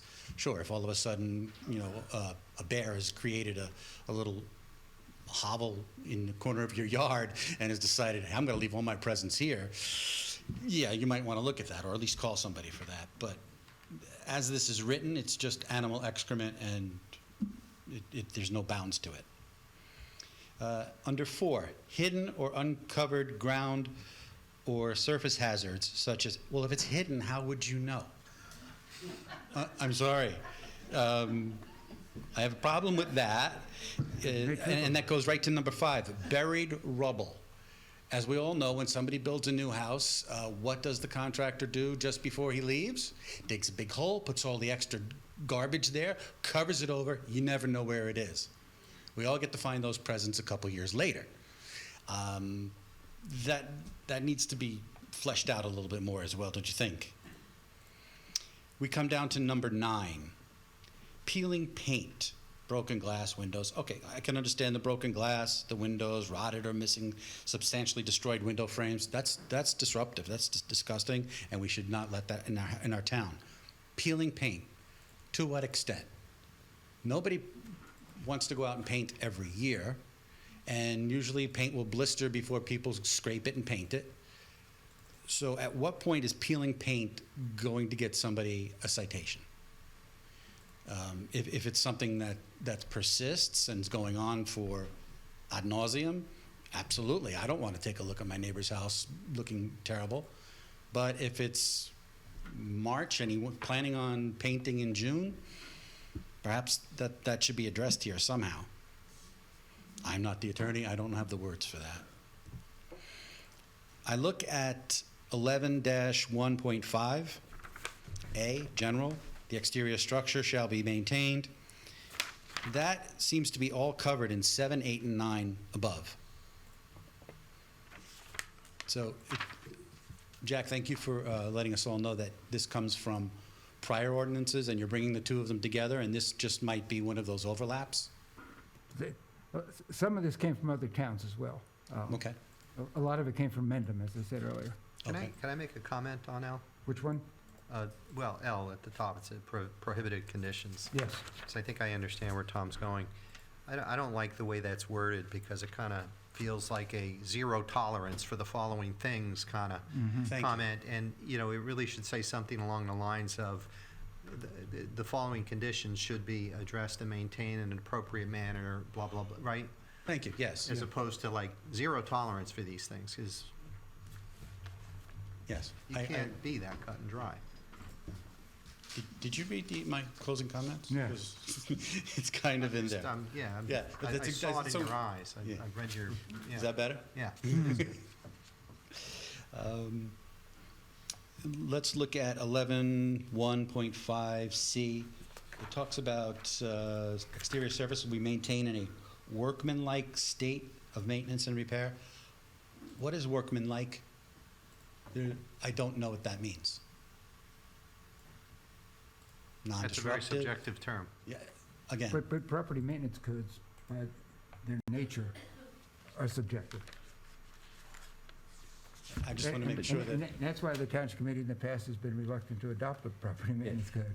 But it's hard, and if we put all these details in, the ordinance could be 100 pages long. Mhm. If you put every possible situation. You know, houses by the river can have 12 inches of grass in the backyard or whatever. So, as I say, it's by its nature somewhat vague, and to a large extent, you rely on the code enforcement officer, the zoning enforcement officer, who's going to go out and when conditions warrant it, say, clean up your house, here's the basis for my demanding that. You know, he's not going to go around measuring people's grass in the front yard, saying, your grass is now 8.5 inches, here's the summons. So it's up, you know, I think we should probably pull the ordinance, take all these things into account, and come back and have further discussion before we even introduce it. Yeah, I mean, actually, you know, just to that point, Jack, and I was going to say earlier, we're depending a lot on the enforcement official and the character of the enforcement official, and given the depth that this ordinance goes into, I think, you know, we are definitely opening the door for selective enforcement, and there's not really very much we can do about it given the language here. So it's. But like I said, Long Hill's probably the most difficult town to write a property maintenance code for, because you have Sterling and you have Myersville. Yep. You know, two totally different places. Yep. So it's hard. I mean, I guess we could try to do one for different areas of town, but it's meant more as a tool for the code enforcement officer to try to clean up properties that need to be cleaned up. Like I said, he's not going to drive around measuring grass or, you know, your flowers in your garden, you know, and if you have some peeling paint, he's not going to, unless it looks, you know, like hell and your neighbors are complaining. But, you know, it's up to you all. But I do think we should pull it. Mhm. We should try to refine it, take all these comments, which were all useful, into account, and, you know, discuss it further before we even introduce it.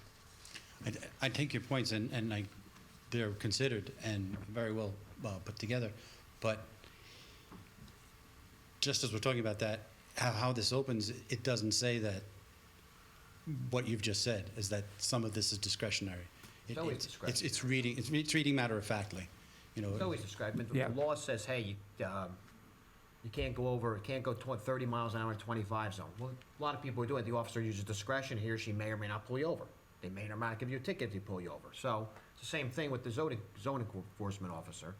And I don't disagree. We do need to refine it a little bit. Yeah, But the I other agree. problem is, we get calls, emails, people stop us. You know, you might even say it's something, like there's, like Bank of America. It's a disaster. We get Yes. people complain about it all the time. That house, the yellow house on Main Street. I can't tell you how many complaints I hear about that one on Main Street. Like, the things that dump, well, like, what do? They just do enough to not get violation. And even thermoplastics. Well, people yell about that. It's ugly. We know it's ugly, but they're not doing anything to violate any code enforcement. So a lot of it is, we're handcuffed, and so is the code enforcement official, whoever that may be. Right. So we need something. This might not be the final result. Clearly, it's not. But Right. we need to do something. So When do you want to put it back on for? Like, maybe we have a meeting October 26th, think that's enough Yeah. time? Yeah, why don't we do it in a month? A month. And So, if you could all submit your Yeah. comments to me, I'd appreciate it. any outside, You know, not I'll try to outside, take any of them our all into committees have account. anything they want to say, just get it to us before, sometime in October, because we'll talk about it on the 26th. Okay. I do have a couple of other points I'd like to point out tonight, and I'll trim some of this down.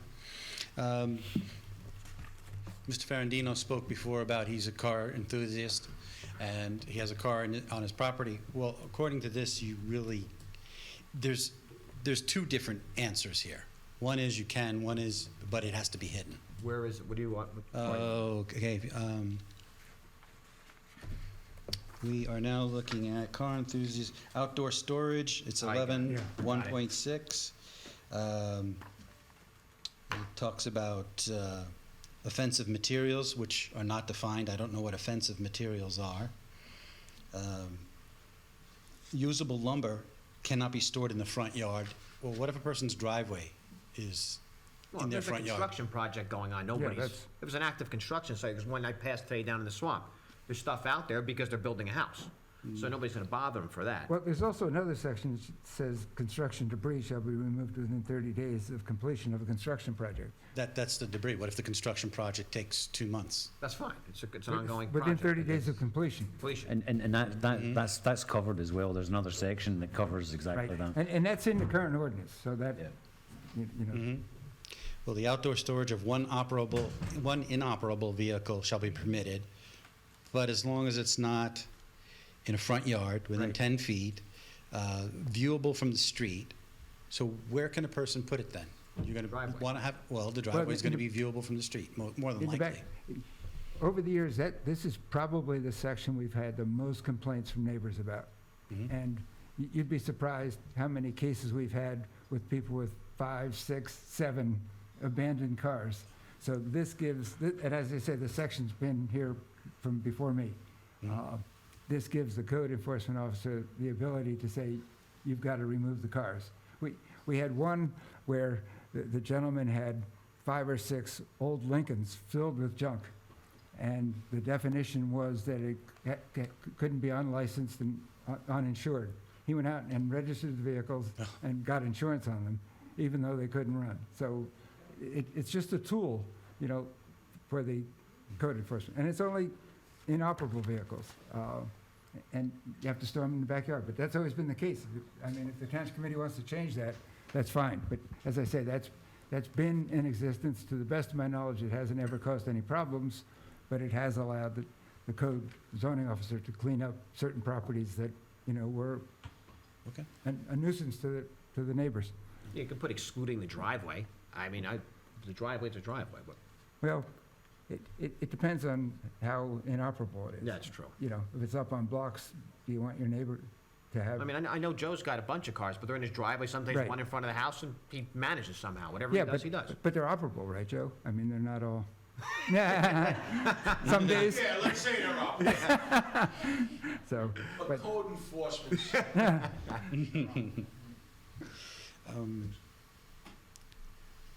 11-1.7, access to properties.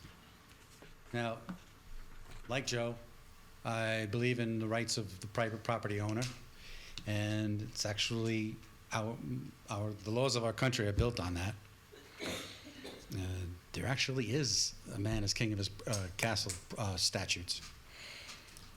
But first it talks about a property maintenance enforcement officer, not defined elsewhere, and we don't have one of those. But citing visible violations and demanding access to the property. I know from being on the zoning board, I can't demand access to take a look at what somebody wants to have redress from. That really should be a court order, which comes down later.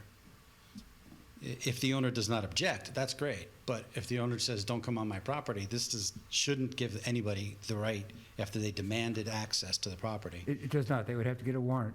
If you Okay. say no, they'd have to get a warrant. Okay, but it does say that they could demand. Well, you can demand, you don't have to let them on. I mean, Okay, thank you, I appreciate that. I'm reading this as a And I think layman. I think it makes it clear afterwards, Tom, that, you know, it's just things that are visible from the street and adjoining properties. Mhm. I'm trying to avoid neighbor wars. Not that I think I'm going to have one, but just for everybody in the town. I don't like that verb demand, I would say request. Because, you know, someone could do a partial reading of this and think they're reading rights in that aren't there, or vice versa. Thank you. Requesting, okay.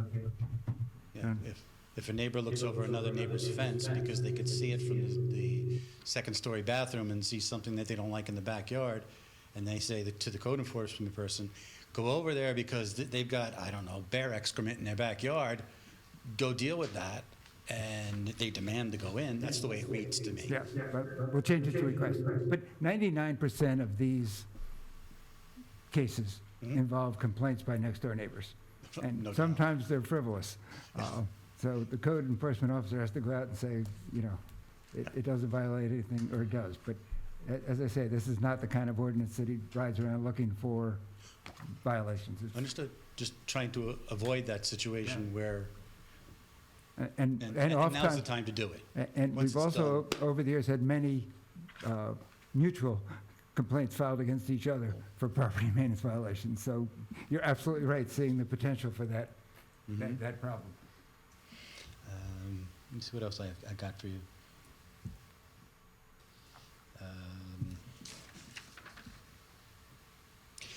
The last thing that I'll bother you with tonight, and I'll, Sorry, apparently there's an issue with the Zoom speakers, and I'm trying to use this as the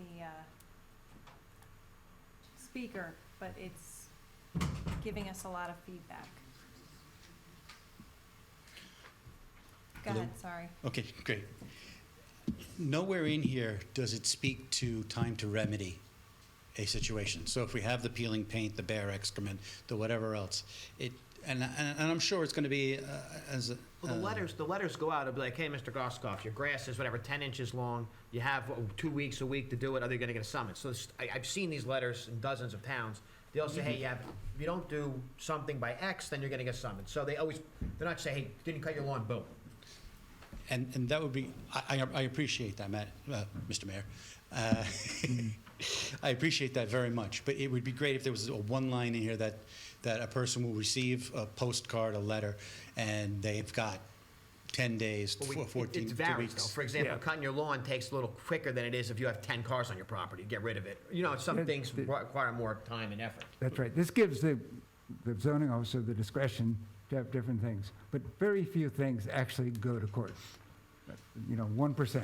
It's usually a letter saying, please clean it up with a follow-up visit. And there's usually a lot of back and forth, too. Like, you would get a letter say, hey, Tom, you gotta do this by X date. Like, okay, look, I'm on vacation next week, or my lawnmower's broke, I'm getting a landscaper in, or, hey, listen, somebody just bought this car, they have to get the title, it's gonna be gone in 2 weeks. They'll always extend it. They're very, from what I see with code enforcement officials, they don't like going to court if they don't have to. No. And so their goal is to clean up the property, not to issue a summons. That's right. And the judge is not going to find somebody if the zoning officer goes in and says, I went out to the property yesterday, the grass was 10 inches tall. The judge is going to say, I'll give you 2 weeks to clean it up. So the code, Still not gonna get cut. You're gonna fine you all day, and your grass is gonna keep growing. right, but the judge is not going to do that, and the judge doesn't want those kind of cases brought before him and clogging up his calendar. No, okay. Well, great. Thank you all for hearing me. Thank you. And Thank you. hopefully we can put those changes in. Thank you, sir. Thanks, Tom. Yes, Joe. Oh, wait a second. You coming up? Oh, no. Hang on. Coming up, Bill.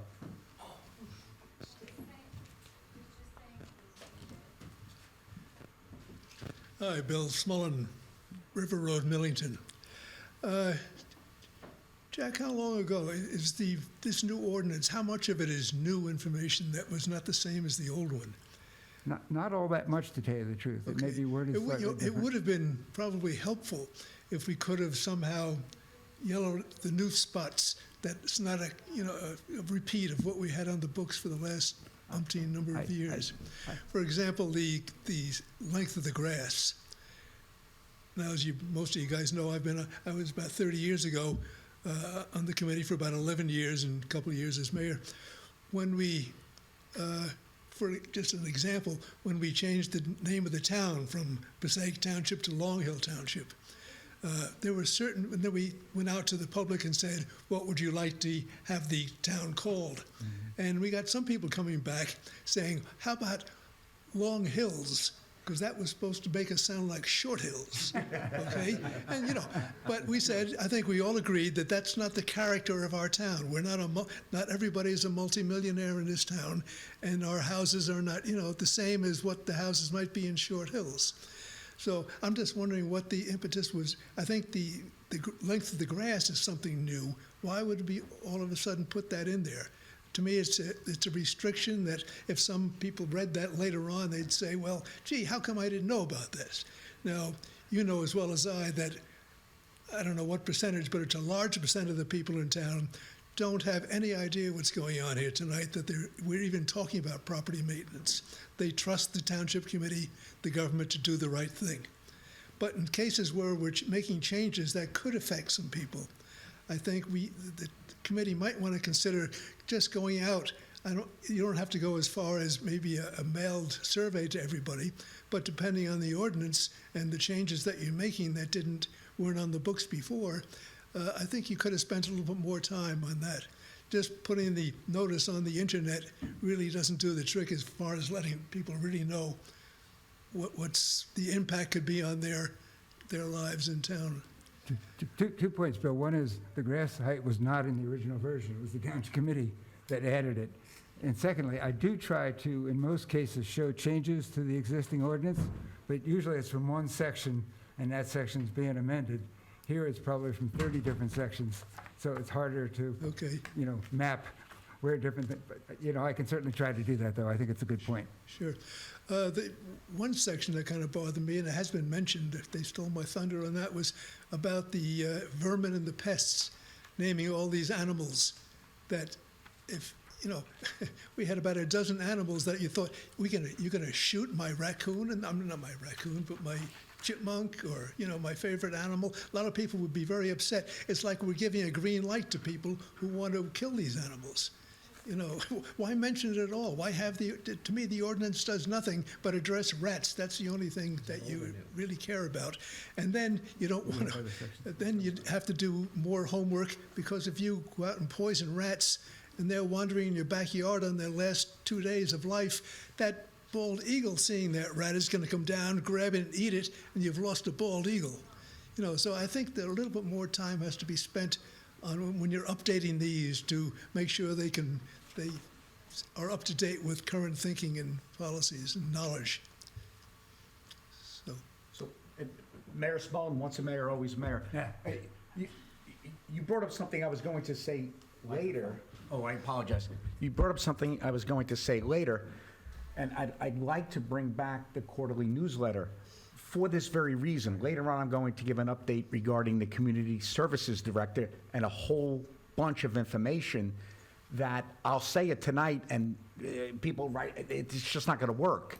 So things like keeping residents up to date on something like this, so they're aware of it, or the Community Services Director and the links and the recommendations that she's making.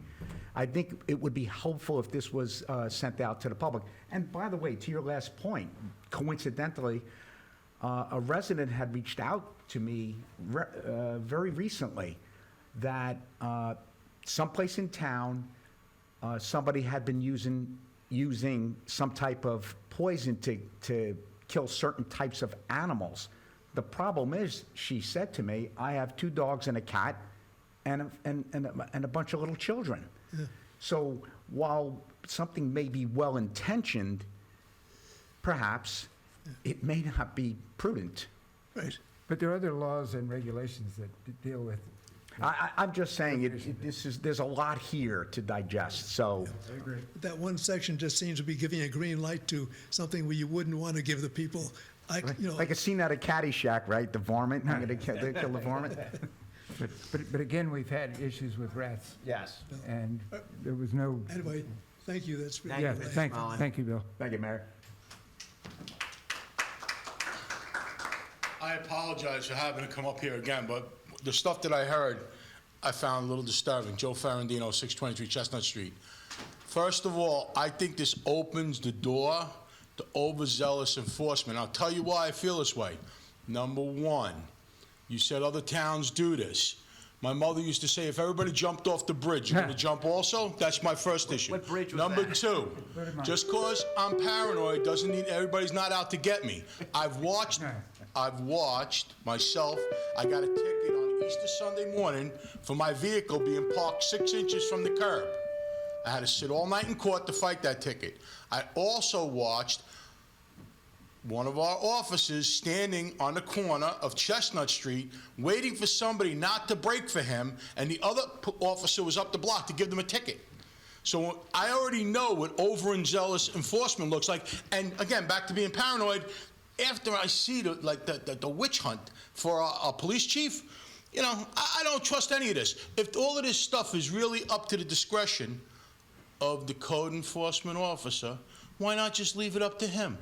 Tell him, look, you see a property, the grass is overgrown, write them a notice, and they'll take care of it.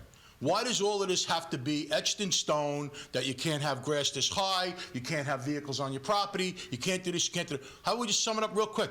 You have to keep your property neat and clean, period, end of story. What about this insect, that vermin, the other vermin, feces? We live in a rural town. There's going to be a lot of doo-doo. Thank you, Joe.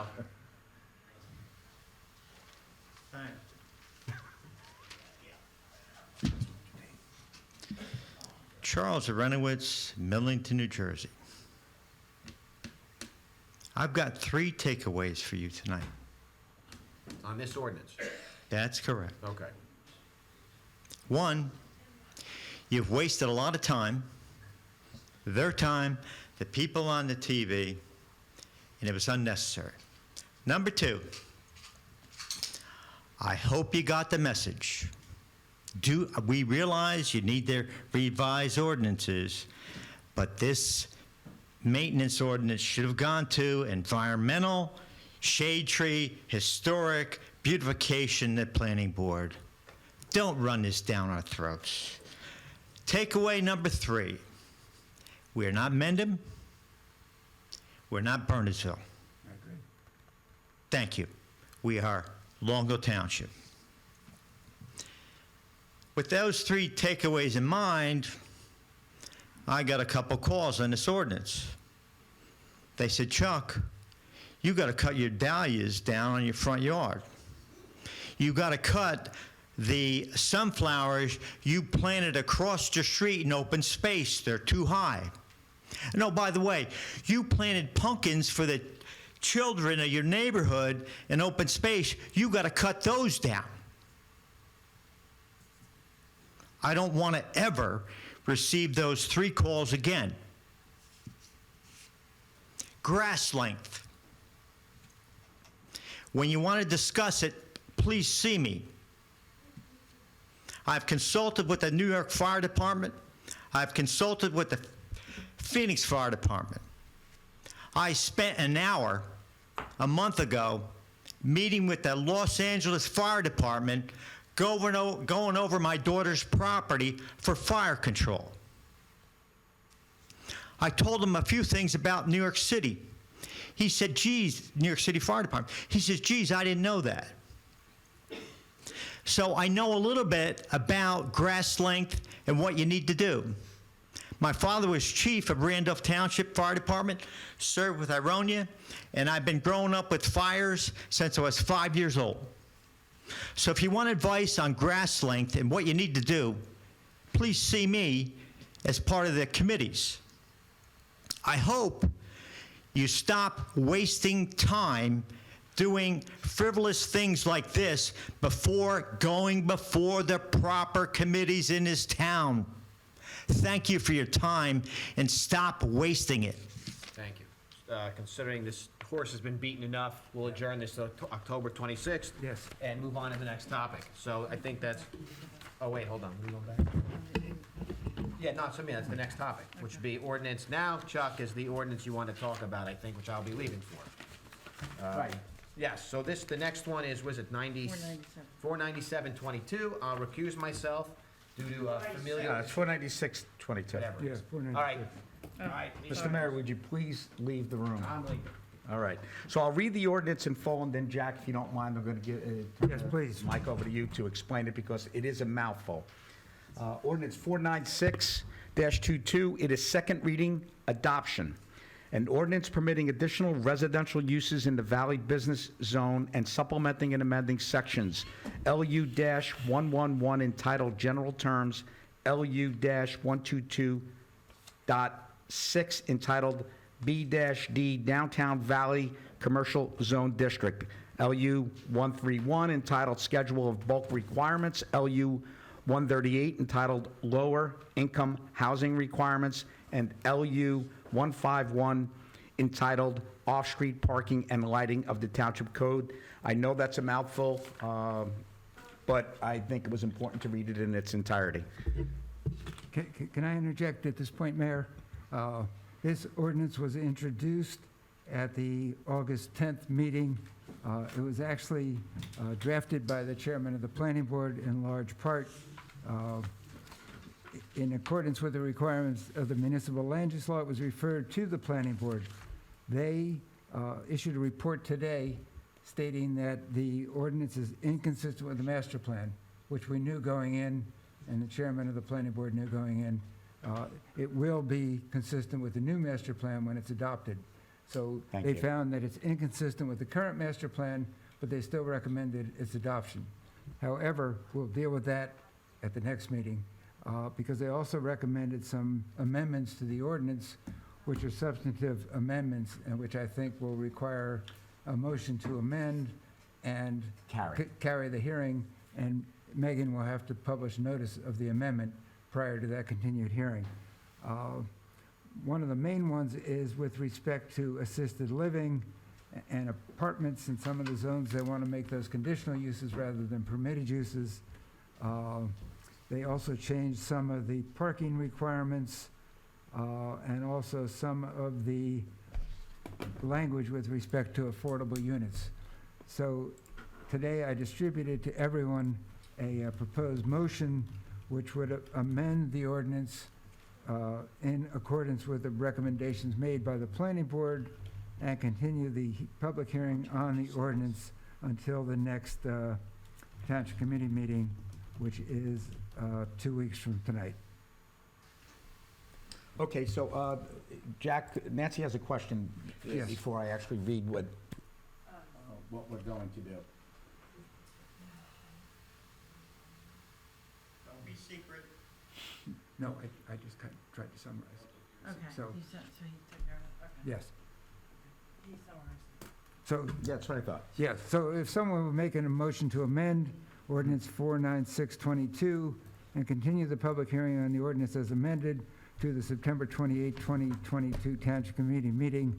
As I said, it's in accordance with the recommendations of the planning board, and I think those recommendations should be included in the minutes of tonight's And I meeting. think what we just heard about the previous ordinance about going to the proper authority, in this case, the planning board, I would recommend we accept their recommendation that we carry this to Well, September. those zoning ordinances have to be referred to the planning board, so we don't Yeah, yes. have any choice. So moved. Second. Megan? Committeeman Lavender, Yes. Committeeman Ray, Yes. Deputy Mayor Paserchia, Yes. and Mayor Dorsey is abstaining. Okay, so I will go get the mayor. Thank you. Mayor? Let's go. I don't have a official meeting, pal.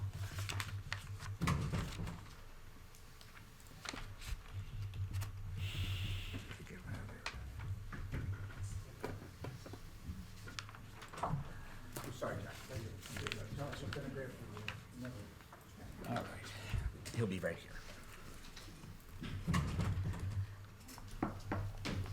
I think next up on the agenda will be the consent agenda, so if the committee wants to review it while we're waiting for Matt.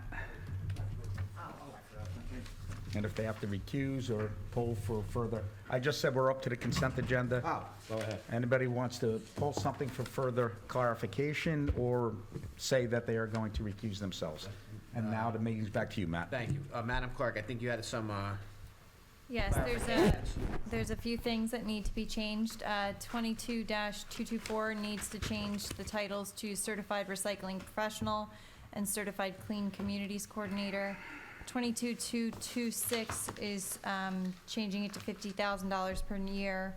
22-227, I believe it's $48 an hour, Nancy, correct? From September 19th on for a maximum of 9 hours per week. 4840. 4840. 22-229 needs to add Myersville baseball, softball lights for $10 an hour for residents, $20 an hour for non-residents, residential, commercial, and non-residential commercial. 22-234 needs to change the amount to $15,000. 22-237 needs to delete number 3. The township clerk is authorized and directed to return the bid bond or certified check of Foam Cycle LLC upon the receipt of the fully executed contract and all other documents. Brendan, What was 22-234?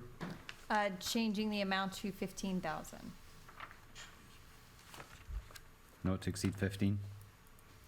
And is that in addition to the 5,000 before? Nancy, we allocated 5 already. Yeah. This is, Correct. It's just upping it to 15 upping it total. to 15 Okay. total. Wait, Brendan, do you have to abstain from 230 about Phil Familetti or not?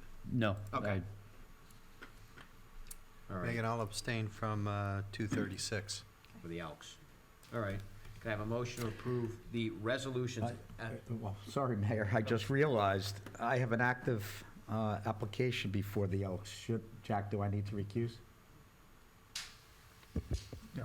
No? Okay. All right. Thank you. So approve resolutions 220, 22-220 to 22-137 with the said changes, or 237, sorry, with the changes cited already. Have a motion. So moved. Second? All- Committeeman Lavender, Yes, with the abstention to 236. Committeeman Ray, Yes. Deputy Mayor Paserchia. Yes. Mayor Dorsey. Yes. All right, liaison reports. Brendan, I'll start on the right. You have my right today. Okay, I have a report from the HPAC committee. I had the pleasure of last Wednesday of attending the HPAC meeting. There was a good deal of discussion over the recent partnership that they had with the rec department on a historic scavenger hunt, which was a great success, and it really helped the families of Long Hill residents gain a greater understanding of our town history and heritage. The HPAC is continuing its research and to award historic plaques, and we saw 2 of them being awarded this evening. And very interesting takeaway was an article that was found by Carol, I believe, about 9 residents of Long Hill who actually served in the American Revolution in the Continental Army and or the Morris Militia, and one of our residents actually died in the Battle of Springfield. And so there was a good deal of discussion over finding ways of how we could honour these heroes, and I think that's to be determined, but there were certainly some good ideas that I heard at the meeting. So that's my report for HPAC. All right. Guy? Mr. Mayor, am I going to do the community services Yeah, update? sure, go for it. Okay. So my fault, I didn't get a chance to call Shane back today. Shane is our incredibly hardworking community services director. She sent a report, and this is an example of why I said earlier I'd like to bring back the quarterly newsletter, and I know we're about to start the budget discussion, so it would be part of that. It is confusing sometimes to navigate and connect to services, etc. On our website at longhill.gov, longhillnj.gov, /social services, HTML. I don't know how easy it is to get to that site, but that will go through a lot of the information that Shane would like us to get out to the public. Now, her cell number, she asked me to give out her work cell, 908-938-3729. Megan, is this information on the website already under Shane? And if not, I'd like to get it on there. Social services page? Yeah, so she mentioned the social services page. And community services at longhillnj.gov is her email. She is incredibly hardworking and wants the public to reach out to her, so we can go through that. Now, transportation, the senior bus, we've talked about this going back to the beginning of COVID, I think. There are a lot of options to be used by our residents. An example, you can have trips to ShopRite Valley Mall, Long Hill Municipal Offices, Public Library, Canter Park, Senior Center, and local stops, which can be bespoke to what you need. Again, Shane can help you with that. There's also a new park and ride to the Watchung and Blue Star Mall. The bus, I believe, is at the community center. Scheduling is easy. Again, reach out to Shane. Food pantries, that's an important service that is provided by both St. Vincent de Paul and 12 Baskets Food Pantry. I think that has been announced many times in the past. So Myersville Presbyterian Church, the All Saints Episcopal Church, Long Hill Community Center, and CERT help sponsor that. And St. Vincent de Paul, they have their own. You can call the parish house to reach out to that. Just one other thing I'd like to say, and the fire companies, both Millington and Sterling, have been very busy of late, and a real shout out to the first aid squad. They've been inordinately busy. We get those updates, and we see them out there all the time. So if you are watching, please, a big thank you on behalf of the community. That's it, Mayor. Thank you. Just to piggyback, then I'll get to you, Scott. With respect to the food pantries, I was fortunate enough to talk to Reverend Vicky on Sunday, and she said last year they had about 30 families the food pantries are servicing. This year they're up to 50. And they also have children in the schools that we live in a rather affluent area, and we always often overlook this. And there are kids in our school that get lunches made at the high school cafeteria and brought to our school so they can eat. So everybody knows around Thanksgiving, the holidays, there's a lot of food donations. People just rush to do it. But people have to eat 24/7 every day of the year. So please, keep in mind that just because it's not a holiday, people still need food in August, September, October. So please, if you have any spare food, ShopRite or gift cards or anything, they will take them. The 12 baskets at All Saints, I think it's right in the lobby. They have a big bin, so you can pretty much go anytime. And St. Vincent's has I believe in the vestibule area inside the church, they have a basket, so you just leave it there. Obviously, non-perishable things is great, but just keep in mind, if you go shopping, maybe pick up an extra can of something, a couple boxes of cereal, and drop it off. So thank you. And Mayor, actually, thank you for bringing that up. Shane did include in her report, All Saints Church in Millington, the side door is open 24/7. Yes. 24/7. So, I mean, these are our neighbors and our friends. So, if you can help, please do. Thank you. Scott? Okay, I'll start with recreation.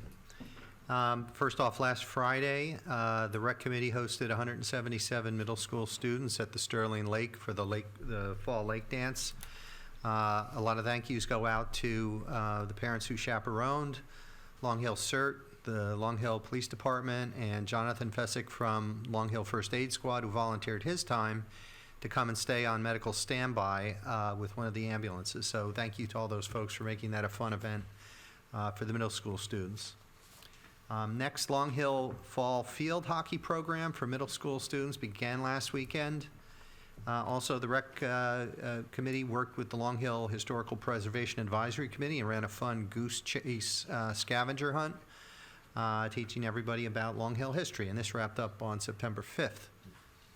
So upcoming events and things. The Rec Department's now hiring for positions in the Rec and Travel basketball programs. Apply by October 1st. You can get a flyer on our website. Registration is now open for the following basketball programs: adult open play basketball Thursday nights, recreation basketball for grades 1 through 8, Programs are on Saturday, starting November 12th and running through March 4th, excluding holidays. And then third, travel basketball team tryouts are going to occur between October 3rd and October 24th. The flyers for all these are available on our recreation page. Some events coming up to be noted. The Halloween Parade, Sunday, October 23rd, 3 p.m. at Canter Park. And also Red Cross, CPR, AED, and first aid classes are upcoming. All of these are available on our rec site. So next, Police Liaison Report.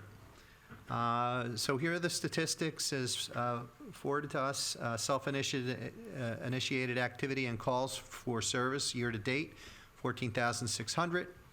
School activity year-to-date, 1,494. Motor vehicle stops year-to-date, 1,474. Motor vehicle crashes year-to-date, 122. Community policing and proactive residential radar posts, 1,158. Arrest incidents year-to-date, 17, and actual suspects, adult and juvenile, arrested 19. And I will also provide some updates on some specific issues that we're tracking. I have an update on the Wagner Farms radio tower. Yesterday, Mike Peoples provided the following update. The radio shelter structure is being delivered and set in place by a heavy-duty crane this Thursday, tomorrow. It's a major milestone, and it'll allow for the immediate installation of the radio equipment and antenna connections. They hope to have the tower operational in early October to begin field testing. So that's moving along nicely. Next, Chief Naga had raised a safety concern at New Jersey Transit on the railroad tracks between Long Hill Township and Berkeley Heights. You recall we had a Zoom meeting with Senator Bramnick. He did get some action from New Jersey Transit. A couple weeks ago, Paul Wyckoff, who is the Chief of Government and External Affairs at New Jersey Transit, provided this update to Senator Bramnick. The Office of System Safety has been to the site and has set up cameras to get a clear idea of how much trespassing is taking place and precisely where. The safety team is reviewing that camera footage now, as well as analyzing the chief's reports and other information. They should have recommendations on potential solutions, whether that be a fence or other measures, in the coming weeks. As soon as we do, we will, of course, update the senator, the police chief, and other officials. And so, we're still waiting for the outcome of that. And then lastly, the Board of Ed had a Zoom call last week, a safety briefing for parents. Chief Naga did broach the idea of a school law enforcement officer for the school system, and we heard about that. And Vic will be reaching out to the Board of Ed to have a conversation with Ann Mucci to kind of talk through some of the particulars on that and where we might be able to take that. So that is it for Police Liaison. Thank you. DPW, they're still doing their tree trimming and removal. They're doing, as came up earlier in the meeting, they're doing their roadside vegetation maintenance, which Miss Mullen asked about. They're doing drainage pipe work. I know they were working on a job on Northfield Road up the top of the hill. Continuing with lawn maintenance. Luckily, they didn't have to do too much of it this year because it's so dry. And if you drove by Canter Park, you can see that it's cleaned out along the roadside. That's a bigger project. So they've already started the prep work for that, and eventually there's going to be trees planted. I know Al's on top of that. They took down all the equipment at Sterling Lake for closure, and I know this is something Al's excited about because he's been talking about it for a few years now. The foam recycling machine has finally been ordered. I think it's coming soon, isn't it, Al? No, you just passed the resolution. Oh, passed the resolution today. So I don't know, what's the delivery time? We talking weeks, months? Probably a week, 2 weeks. Oh, so hopefully by October, we'll have the foam recycling machine. Al's been very enthusiastic about this. He brought it to our attention, and I think it's going to be great for the environment and plus generate some income for the town. And so that's it for the DPW report. Administrator's report. Thank you, Mayor. Some good news. The first game under the new lights at Myersville Field was played on Friday. The lights look great, and they work as expected, so that part of the project is complete. It was much quicker than anticipated. And then the new playground is on order and expected either later this year or early next year at the latest. Main Street and, Main Avenue and Central Avenue paving update. We've finished 2/3 of the paving. The school end was done first so that we wouldn't interrupt school drop-off and pickup. The north end is essentially complete, but the balance has to wait until we finish the lighting, and we're still waiting for materials to come in. Unfortunately, there's some supply issues there. So work was intentionally suspended so that they weren't doing a little tiny bit every day, and businesses are disrupted every day for an even longer period of time. So it was suspended temporarily until all the material comes in to complete the lighting, so everything can be done at once. Community Cleanup Day, we had to change the date. It will now be held on October 1st. You can sign up on the website. T-shirts, gloves, and lunch will be provided. It is from 8 to 12. We had a great turnout last year, so we're hoping for at least the same this year. And the veteran banner link is still up on the website for at least another week. So if residents have a veteran they would like to honor, please visit the website, and you can probably still get a banner made before Veterans Day. That's all I have. Thank you. If I could ask Nancy on the project and on Main Avenue, what are we waiting on? What are the delays? The lights, for The lights, okay. So, does everything need to stop? The paving and everything else need to stop? yeah, before the we get paving, them? yeah, the paving can't happen because they have to put in the lighting conduits underneath before they pave. So until all that comes in, the electric, I guess, the conduits. Mm-hmm. So until that comes in, they just have to dig it up to put it back in. And do we have any idea of when they'll actually come in? I don't know for sure. I mean, I don't think it's that long. You know, this is definitely not going into the winter, for sure. Right. You know, so I don't want to just say the wrong thing. I don't want to, you know, say it'll be a month and it comes in 6 weeks or something. Mhm, But I mhm. don't think, according to what the engineer said, this is not something that's going to carry through into the winter. Oh, okay, and then we have that bump as well. That's Yep, and the bump is temporary, right? It's unfortunately, he said you have to do these, you have to leave some of these things in place until the project is done, but that won't be there when it is all finished. yeah. And I was thinking that it's okay for a little while, but if that kind of persists even into 4, 5, 6 weeks, it's a I don't think it's that long. That was not Okay, no, it's that I just, got. a lot of people have talked about that. Okay, I'll try to pin them and down. mentioned it. Yeah, I mean, the unfortunate thing is, and, it was mentioned a couple times tonight, the word of 2022 supply chain issues, and that's what was the problem with the lights. Yep, okay, thanks. Anything else? All right. Mr. Heiss, I know you've been here patient. It's all right. You picked the wrong day to come, but come on up. I have to say, I really enjoy watching how this town functions. Oh, As you know, I work for a couple of towns, and I've been to other meetings. I have to applaud this town, I really do. Thank you, Jeff. Thank you, Jeff. Anyway, I'm here. Introduction, this is Jeff Heiss, he's our construction code official. Go ahead, Jeff. Well, thanks for having me. As you know, I've submitted some recommendations for fee changes. I don't want to take up everybody's time. It's been a long night already. Just give you a little clarification on them. The state statute says we're supposed to review our fees at a minimum of every 2 years. I think the last time we went over them was about 4 years ago. When I came in about 5 years ago, they were so low that they were antiquated and felt like they were out of the 20s. We did at that point increase them a little bit, but decided not to make like big jumps, because obviously you don't want to have a big effect on your homeowners, builders, or anybody else. So probably early in this year, about a month or so of research and going through what our fees are, what our expenditures are, what it costs us to actually perform our duties, these recommendations came out. Most of the first couple are for cubic volume and for per thousand construction. Those were raised a little bit.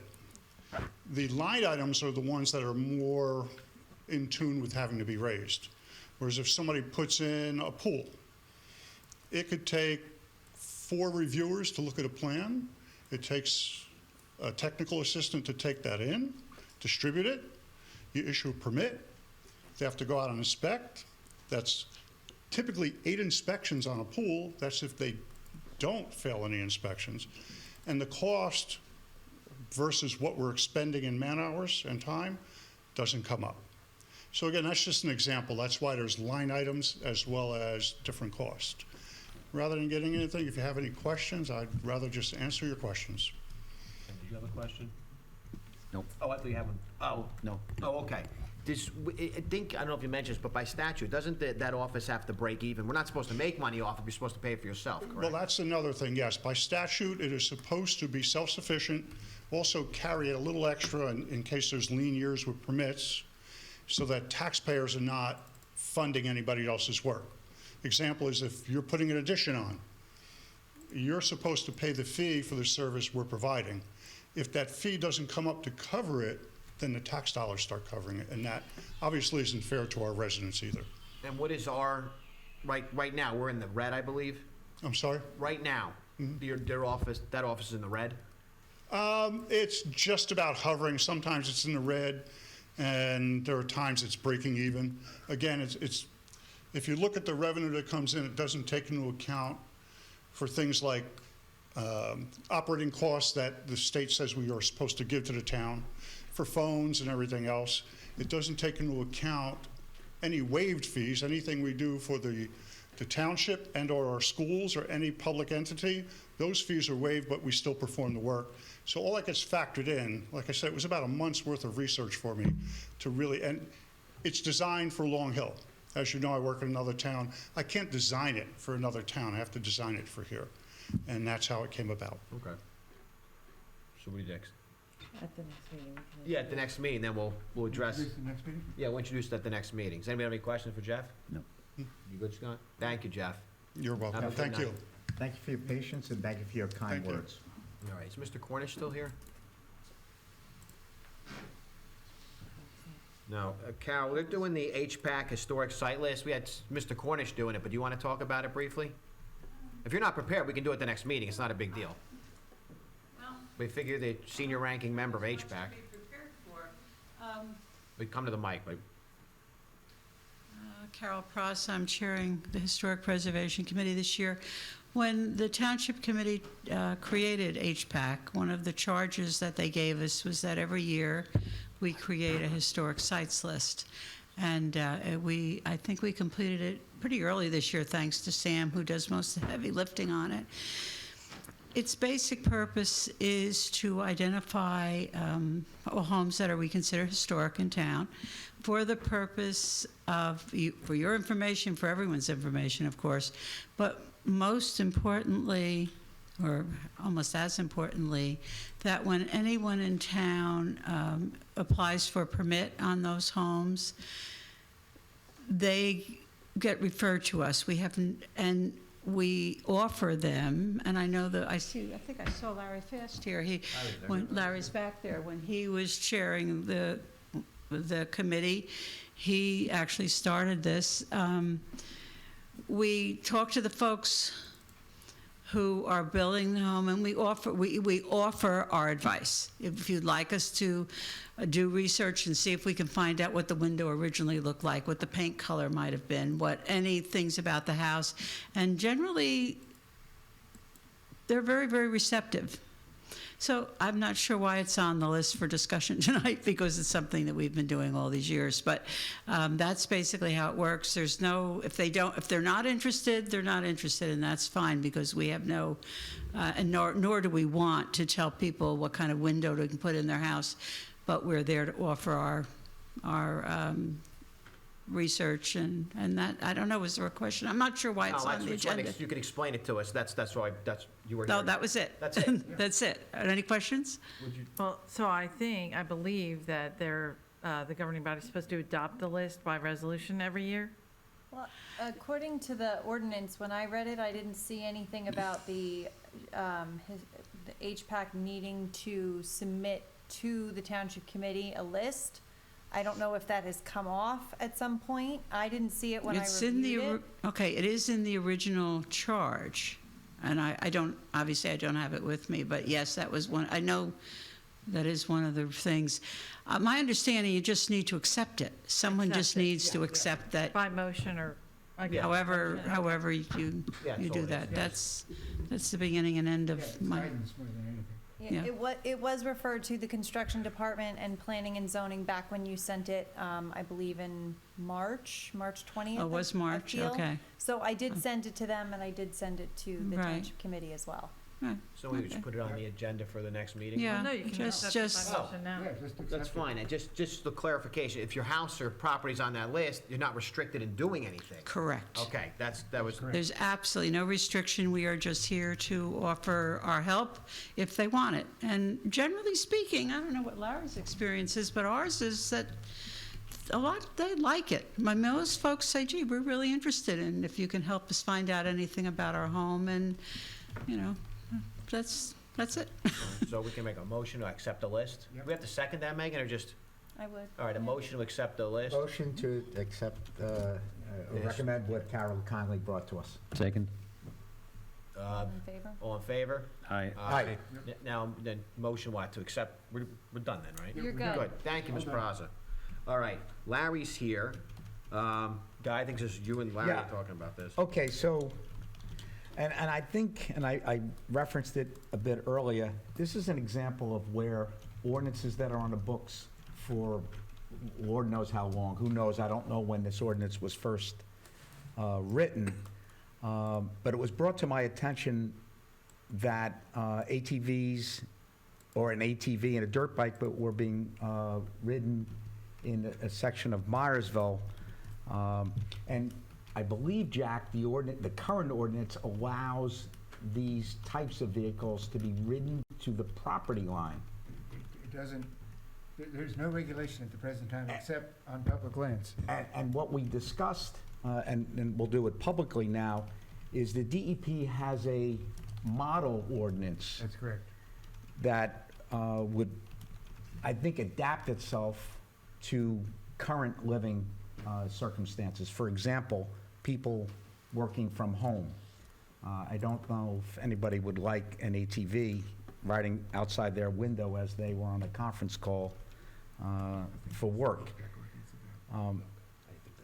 And this dovetails into the gun range ordinance that we discussed a couple of meetings ago. It's tough to stay up to date on every ordinance on the books. You know, there are ordinances that exist probably 50 years ago that haven't been looked at in 50 years. And this may be one of them. I don't know when this ordinance was last updated. But I do think we need to look at these ordinances, and we'll specifically talk about the ATV and the dirt bikes. And I believe our current ordinance says, for example, and this was brought to my attention by another resident, the one I referenced earlier regarding the poison for, you know, certain types of animals. But I believe our current ordinance allows hunting on someone's property as long as it's 400 feet 450 feet, right? from the house. Yep, But that could bring it up to a property line that's of correct. somebody else's, and that It's got to be seems. 450 feet from any house. Oh, it's any house, so Any maybe, house. okay. Right, not just your own house. Any property line, though, or is it a house? House. It can't cross any, and those are state hunting regulations. That And by the way, I'm wading into an area I know nothing about. I'm not a gun owner, I'm not a hunter, so I'm not saying I think it's currently wrong. I'm just saying it was brought to my attention, this might be an ordinance that we haven't looked at in a long, long time. We have So, we have no dirt bike ordinance at the present time. we have none? None. Ah, It's okay, not regulated at all. okay. So, Mr. Mayor, if I could, Larry Fest was kind enough to wait this entire time, and I think I looked out and saw several of your neighbors and who we hear. Well, I see one, what, she doesn't like sitting with you, Larry? Nah. And Phyllis has to. Phyllis has to, and I saw a few others leave, but Larry, Mr. Mayor, if I could give the mic Absolutely. to Larry? Thank you, Larry. Thank you, Mayor, Deputy Mayor, Committee. I just jotted down a couple of notes just to make sure we can kind of keep this in context. So what the Deputy Mayor referred to, and I brought it to his attention, my wife was very helpful in explaining the particulars over the last few weeks. This has been going on for a while. In our neighborhood, which is near the intersection of Long Hill Road and Hickory Tavern Road, there's a new neighbor. They're riding ATVs and dirt bikes on 2 properties. And as you now know, it's not regulated. There's a noise ordinance, but it's very, very lax. It's really geared more toward lawnmowers and things. So we've heard anecdotally this is a problem in other neighborhoods, and when I was doing some research, I turned up this model legislation that was developed by NJDEP. So if it's developed for statewide, clearly it's all over the place. What I don't want to do here is litigate a particular neighbor-to-neighbor complaint here. I'd rather just go into the broad outlines of this, because I think it's a kind of a universal problem that really does need to be addressed. So as you mentioned, Deputy Mayor, and you're starting the discussion, many of us work from home. And so this isn't really about private enjoyment of our properties anymore, which generally the noise ordinances were regulating. It's really about our livelihoods, and of course, it does impact on families with young children, people that have medical conditions. So the current noise ordinance is inadequate. It was designed for an earlier era. Work patterns were different, and even the powering of these recreational vehicles was different. They're a lot noisier now. LHPD has been very helpful with us. Phyllis and I spoken at length down at headquarters. We spent quite a bit of time down there, and many of our neighbors have been calling in the complaints. And the police department, even though they don't have an ordinance to fall back on this, has been helpful. They'll roll the car out, it gets quiet for a few hours, sometimes for a day or two, and then it's back again. The noise levels on of these vehicles, though, are permitted between 7 a.m. and 9 p.m., and we get them all hours. I should just point out that lawnmowers, leaf blowers, and even construction equipment, those are kind of short duration events, and they're predictable. We know, if a neighbor is having the lawn cut every Friday afternoon, it's going to be 40 minutes and then it's going to be done. These are very different. The vehicles are racing around the property perimeters, running right up to the property lines. They're zooming the engines. They're often only tens of feet from the immediate neighboring houses. And we've also got multiple vehicles running at the same time. We've got 4-wheel ATVs, we've got dirt bikes. They're coming in, we've seen them loaded onto a flatbed truck and then go away. But again, it's not illegal, it's not regulated. So they're not breaking any laws by doing that. The model ordinance here, I think, is very helpful because it doesn't prohibit the use of these vehicles. It just means you have to have enough land so you're not disturbing your neighbors. It's kind of enforcing that. It requires a meaningful buffer of about 400 feet to the property line, the boundaries between the properties, not using the houses like it is with the gun ordinances, which is great. If you've got a big property on White Bridge Road, maybe you want to put in a dirt track down there or something, you could probably make it work. There are properties on Myersville Road. There are other ones that would certainly conform. But on our residential tracks that are laid out with 150-foot, 200-foot frontages, you could never have that 400-foot buffer because they're just simply not big enough, not unless you're going to assemble several properties. So the area would be prohibited. It wouldn't just be a blanket banning. It wouldn't mean the town was playing Big Brother and saying nobody could ever have a dirt bike on their property, but it says you just got to be respectful of your neighbors, and this would bring it in. We've spoken to many of our surrounding neighbors. I won't pretend that it's all of them, but we've, it's universal amongst all of the other properties except for the one that's causing the problem, that this is a problem in our neck of the woods. I actually have a letter from one of the neighbors who's immediately adjacent on the other side. I don't want to take too much of your time, so I'm just going to read just a couple of salient points from his. It's a 2-page letter, and I highlighted just a little bit. This is from Jeff Michelson. He lives at 21 Hickory Tavern Road with his wife, and been there about 4 years, and they have 3 young children. He says that he's out of town, by the way, tonight, and so he asked me if I would present for him. The noise level, when the last time, was at such a level that I would be on work calls in my house with the windows shut and locked, and people would ask me what that noise was coming from my house. I had to explain that it was neighbors riding ATVs. My wife has had the same issues when she is on work calls and the noise comes through our house. He goes on, the bikes are loud and disturbing. I would hope the township would consider residents that do work from home on a permanent basis and the disruption that these machines cause during the day, and hope the township puts in place regulations to ensure the activity does not cause any other residents ongoing problems going forward. And that's it. Katie, if you want to come up and speak, I'm sure we'll have an opportunity to come on in. And same thing with Phyllis, because she's been as disturbed as me. I fall along the same lines here in that I've been in town, this is my 42nd year here now. I've never encountered anything so inconsiderate from the neighbors. I work, as many of you know, as an electronic music composer and a producer, so sound is important. This is incredibly disturbing. And I've had the same situation as Jeff does with my county commissions, which we do over WebEx. The 2 county commissions, I've had the dirt bikes running, and they're probably 30 feet from my office window when they're going. They're not there all the time because they're doing the circuit around these 2 properties, but they're back. And that's it. The social contract used to hold really well, at least for those 4+ decades I've been here, and I guess it's just not the same as it used to be. So as with the shooting range and everything you heard about that, sometimes a little legislation is necessary for the greater good. So we'd hope you'd be able to follow up on that. And we'll go. So if anybody of the other people here need to speak, and I do have the model ordinance here, and if you have any questions, I've been studying this since it's been disturbing us.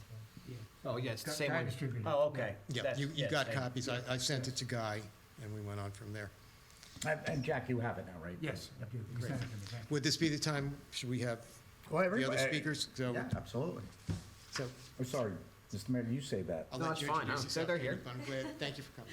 Sure. Katie Sharn, I live at 450 Long Hill Road. Not adjacent, I'm 2 properties over, and I have the exact same problems. My windows are closed. I am on conference calls working from home, and I have clients on the phone asking me, what is that in the background? And I have to say it's my neighbors racing each other on their ATVs at 3:30 in the afternoon. I also have the same problem on weekends. I have a 1-year-old and a 3-year-old, and they're home from daycare trying to take a nap. And if you have little ones and you get them down 15 minutes into their nap and they're woken up by ATVs racing 2 properties away, it's terrible. It's terrible for their health. It's terrible for my health and my sanity. So really, if there's anything that can be done, there's nothing worse than calling in, trying to get some help from the police department, hearing the sympathy coming back to you, but being told what we have in place right now has no teeth. There's nothing we can really do. You know, we'll show up and let them know that somebody else has complained, but that's the best we can do unless you want to take it to court, which I don't. So I'd rather be here and let you know that it hurts and hope you can do something. Thank you. Thank you. Thank you. Phyllis, you coming up? You don't have to, I saw you standing there. Hi, Phyllis Fast from 498 Long Hill Road in Gillette. Yeah, this has been an issue, and I think it's not just in our neighborhood. That I believe that this is something that would be good for the entire township. I mean, I don't know if anyone knows what the average lot, size is in the town.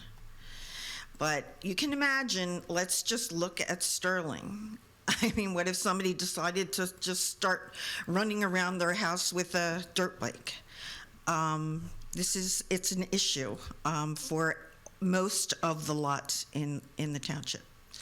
And there's just no respect for the neighbors.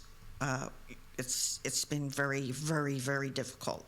Some of you know that I have some health issues, and I like to lay down, maybe take a little rest in the afternoon. And I'm disturbed by these bikes and ATVs. It's just not a good situation. And Phyllis, to your point, I don't know if it was last weekend or something, I was sitting outside and I heard this noise. And as the crow flies, I don't know what the distance is between our homes, but it's not, we're not right next door as you go up over the hill, Long Right, Hill. And I kept hearing this noise over and over and over again, quite loud. And I thought to myself, that is unusual to hear that sound. It didn't sound like a lawnmower to me. And just at that moment, Larry, you sent me a text. And I went, oh, that explains it. And it literally had been going on for an hour and a half. Yeah, I didn't realize you could hear distance it from that you far. guys? Yeah, well, it does depend on whether, you're uphill from it or downhill. But when it's coming up a hill, it carries a lot louder, so, but, I'm Phyllis, sorry, have you- sorry have for you- laughing. Yeah, it's not, what did you say? It's not good for your health, your children's health, or your sanity? I like that part, or your sanity. Phyllis, have you approached your neighbor? yes. And what kind of feedback did you get? I had one, I talked to him one time. I went out there, I've never seen him, he'd never seen me. It was actually, he was using construction equipment at the time. We had a problem when they first moved in, he decided, and another thing just for you guys to know, regraded the entire property with no permits. So who knows where the water's going now. But he had a construction vehicle. And he was moving a tree on the property right next to us, which is not his property, for that property owner, I guess. And he was in the vehicle, and I just came down, and as I approached the vehicle, he slammed open the window, and he said, "Who the hell are you, and what the bleep are you doing on this property?" And he didn't say bleep. So that was my experience with him. So Larry and I went to the police department later that day and talked to one of the officers, and he's told me, do not approach this man. You don't know him, you don't know what, he could have weapons. We just don't know. So they said, do not approach him, just call us when there's an issue. That's the way it's been. And we have told our neighbors not to approach him also, because I just don't think it's a good idea. All right, thank you. You're welcome. Thank you, Phyllis. We're gonna do introduce or put it on the Well, agenda. no, I don't think we should introduce it No, not tonight, no, but I mean. Put it on for Yeah, that's what I discussion mean, a next discussion meeting. item next meeting, the sample ordinance. Just a model ordinance, yeah. Yeah. And Jack, would you mind sending the ordinance, well, could you send it back to me? I know I sent it to you and I couldn't find it just now. Yep. When you get a chance, just send me the model ordinance, so. And could you send it to me as well, Jack? I don't Actually, think. that's a good point. Send it to the committee. Thanks. All right, the last thing on the discussion items, the gun range ordinance. I think this came up, obviously, most of us probably didn't even know it existed. Jack, when was it written, like 67? It was last amended in 1974. When it was adopted, I don't know. All right, It was so- hard, I couldn't trace it back beyond the last amendment. And as Larry pointed out, and Guy, clearly the demographics and the plot size and everything else has changed in this township since the early 70s or even the late 60s. So I guess the question is do we want to repeal the gun ordinance, or gun range ordinance? Send it to planning board if somebody wants to do it, because clearly the township committee shouldn't be hearing this. I mean, based on the ordinance the way it was written, it's harder to get a shed on your property than with a gun ordinance. So, I mean, a gun range. So at this point, I just want to see what, I would be in favor of repealing the whole thing and just forgetting about it. that's, I think. Guy, do you have any? Yeah, I agree with Brendan. You agree? Yeah, I agree with Brendan. I mean, I don't, Scott, what do you think? Yeah, I'm with you. Okay, so Jack, what do we need to do? Is there going to be a public discussion on this, or what do we do? Well, we can I'll put together an ordinance repealing the current ordinance. We can put it on for discussion at the next meeting, and if you wish, we can introduce it that night, or you can introduce it at the following meeting. But That's it'll be fine. fairly simple, because we're repealing it. All right, that topic's done. All right, let's see, that's old or new business? Anyone? All right, announcements. Let's see, the Nancy already announced, Community Cleanup Day is now October 1st. Please sign up. Last year, as I'll tell you, they collected a lot of garbage along part of the town. A lot of bags filled, and we had very good outreach with the community. I met a lot of new people, so it got a lot of new families out, kids out, with new people you meet, and it helps clean up the neighborhood. Elktoberfest, instead of Oktoberfest, October 1st is Sterling Elks. Scott, anything going on over there just in particular? 4 p.m. to 11 p.m., $40 a participant. Also, that same day, is Friday, September 30th in the evening through Saturday, October 1st, the Boy Scout Mums Flower Sale, just like last year. So after you do cleanup day, buy some mums and beautify Long Hill. Then you have Elktoberfest. This is far in advance, but the Halloween Parade, October 23rd, the Chamber of Commerce sponsors that, so if you're a member of the Chamber and want to set up a table outside and meet the people in the community, please do so. Talk to Gary Giannakis about doing that. As we mentioned earlier, this Saturday, from 10 to 12, Assemblywoman Michelle Matsakudis. Did I pronounce that right, Guy? Yes, I did. She lives in New Providence. She's our assembly person. She is doing a local, she's been trying to do this in a bunch of towns, so between 10 and 12 in the library conference room, she will be in town to answer all questions and issues you have. So come by and see her. She's a very nice person, and she wants to meet other people. With Grace Golf Outing, October 1st is very busy. Grace was here earlier. She's doing the Children's Committee put together the golf outing for miniature golf. There's sponsorships available. I think the minimum sponsorship is $100. So if you have a business, easy way to sponsor. Also, if you're a business and want to donate something, you want to donate a gift card, free pizza, something like that, please contact with Grace. You can go right on their website. We also got an email. I got an email the other day from Kurt Ritter. I know he's friends with Guy. He used to be a committeeman at Chatham. He just said to bring this up. The Morris County Darkness Walk, it's in support of the American Foundation for Suicide Prevention. They are doing a walk for awareness and to raise funds. It's this Saturday at 4 o'clock at Cougar Field. That's Chatham High School. So 4 o'clock on Saturday for the Darkness Walk to support the American Foundation for Suicide Prevention. Any other announcements? If I could add to what you said, and Grace and Aubrey are too humble, so they wouldn't have said this themselves, so I will. Several years back, a lot of people in the community will remember Grace and Aubrey were down at the State of the Union when former President Trump was in office. And as a result of her advocacy down there, the federal government budget has $50 million each year now. It's ongoing for pediatric cancer research. And that's essentially because of Gracie Lean. And that's a stunning number. But anybody who knows Grace, and I've advised those down in Trenton that she's going to meet with, or people throughout the state. She is lovely, adorable, and persistent. So she will not leave your office until you respond. But that's it. So thank you, Grace, and thank you, Aubrey. Any other announcements? Seeing none, open public meeting. Again, anybody's, come on up, Ms. Sargent. It's open to the public. Any questions, comments, concerns, you're limited to 3 minutes. And we're off. Pamela Ogens, Millington, the Crescent.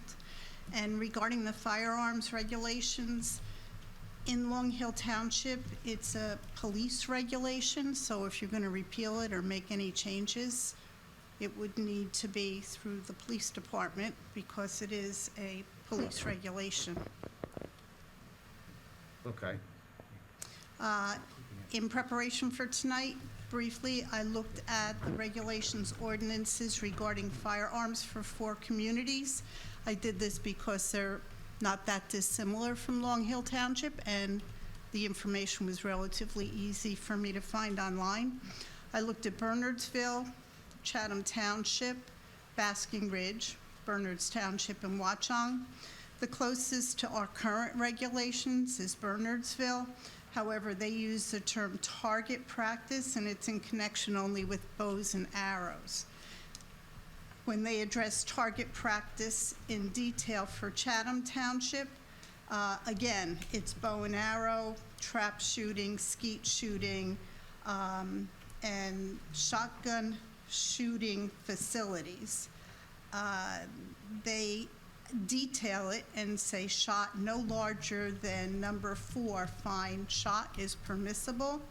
And it's under this, any such shooting facility would be under the supervision and control in accordance with the National Rifle Association safety standards. The most general was Basking Ridge, and the most restrictive is Watchung, which sounds similar to what you are considering, and it says, no person shall fire or discharge any firearm, it goes on, except as permitted by the borough's community deer management program. So that's just for your consideration. Another point, I just would like to urge you to view the Prism construction site that's going on Washington Avenue in Dunellen, if you have not done so yet. It's a construction site not that dissimilar from what has been proposed at the Tifa site here in Long Hill Township. As you ride past Washington Avenue in Dunellen and the Prism construction site housing there, please take note of the proximity of the buildings to each other. Note that the property there is flat, was flat, unlike our existing slope on the Tifa site now. Second, please take a note of the proximity of the retail building to Washington Avenue. And third, consider the appearance of the Dunellen buildings when developing our expectations with the development of the Tifa site. Remember that Bob Fortunatus of Prism expressed his willingness to work with Long Hill Township to meet our expectations regarding the building's exterior appearance. When you look at those buildings on Washington Avenue, it'll make it very clear to you what I'm talking about. So let's monitor what's going on in Dunellen. It's the same construction company. It's not that dissimilar from what they have proposed here. And let's act on it before it's too late. I know that there is a subcommittee of the planning board that's been charged with working with Mr. Fortunatus and Prism with our expectations, and we need to let our expectations known. And we are very fortunate that we can see what's going on in another town. Thank you. Thank you, Ms. Hodges. Just one more thing real quick. The Halloween parade is run by the rec department, so we know the Chamber of Commerce kind of assists, but the rec department does all the planning, gets all the prizes, and lines everything up. So without all the people at the rec department, this thing's not happening. Carol Cross, Millington. Considering the discussion about the property maintenance ordinance, just a question on ordinance for purchase and planting of trees on Matthew Canter. Did this go to Shade Tree? Al, do you? We didn't buy any trees yet, though, did we? No, So but it's you just have- but- allocating, It's just appropriating the it's money. appropriating the money to buy the trees. Okay, I'm. To be fair, I'm on the Shade Tree Commission. I did discuss this with Susan, the types of trees, et cetera. Oh, okay, so they've Yeah, taken a look at this. Now, it didn't have an official meeting context, but they're well aware of what we're doing. I'm just thinking now. what went on before without going to committee, maybe you'd be spinning your wheels again in 2 more weeks or whenever. Might be a good idea. Second, it's just a simple question. Do I have to Oprah the audit, or is that openly available to me? It should be Oh, on sorry. it should be on the website. I mean, if you'd like It will a, be on the website. It's not yet. We right, have to it should be on approve the website this coming week. And If you- your remedies, they will be there too? It's all Yeah. part, I think it's all part of the It's all part of the same thing. If you want a hard copy, I mean, we only have a few, but you could borrow one if you want a hard. It's a. Well, no, I can look at it on the website. I just wondered Okay. when it was going to be available. It should be up this week. Okay, thank you. Thank you, Carol. Thank you.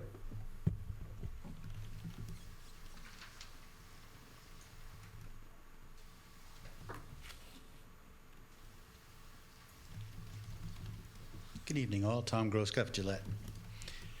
This reminds me, a while back I was here and I asked you about the quarterly mayor's flyer that everybody gets, and some of the discussions were.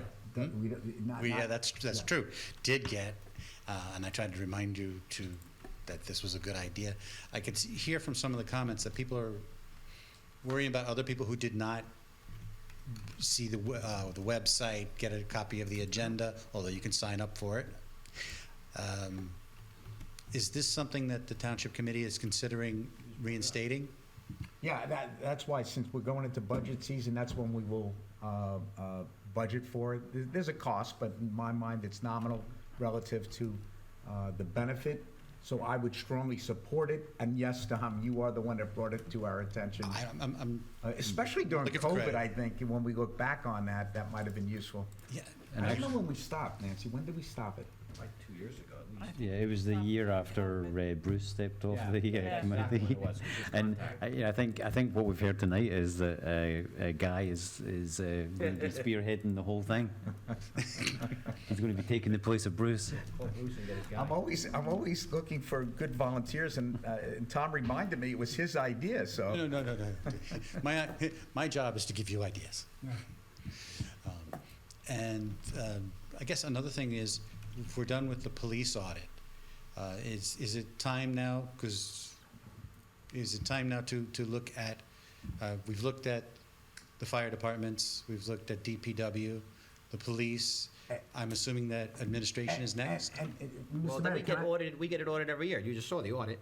No, not that kind of Yeah. audit. An audit of services, procedures. Mr. Mayor, if I could address that. That's something we brought up, oddly enough, or coincidentally, or whatever it is. We talked about hiring a human resources function, whether it's a consultant, whether it's a shared service, and this goes back maybe a year. Admittedly, we've kind of dropped the ball a little bit on that because I thought it was going to be easier. Bernard's Township, for example, has 2 HR-type folks, and yet they didn't want to do. I said, "Are you kidding? Why wouldn't you want to share? We'll help pay for it." And they said no. So I absolutely support an HR-type function, not to be, as has often been characterized as a witch hunt. There's nothing wrong with an HR function. All of us have worked for companies. As good an employee as I think I may be, sometimes my review didn't come back as I would have liked it to have come back. So there's nothing wrong with reflection and accountability across all departments. Whether it's DPW, who we all think very highly of, but there's always room for improvement, whether it's the police department, whether it's the fire companies, our volunteers, and certainly the township employees. As far as the performance of the township committee, there is a review. Stellar. There is a review. It's called Election November. Day. Okay, so am I to understand that some sort of review like that is going to happen in the future? Or are we looking at a time frame this year, next year? I so strongly support that again, we're going into budget season. I'd like money allocated for that very purpose. And I see Nancy and Megan both looking at me. I don't think they're very happy with this recommendation. I'm fine with it. Oh, okay. My point is it should be completely objective. What you think is the case and what I think is the case may not be. And wherever the facts lead, the facts lead. No one knows until we pull back the curtain. That's right. That's all I'm saying. Okay. Thanks, Tom. Thank you all. And have a good night. Thank you.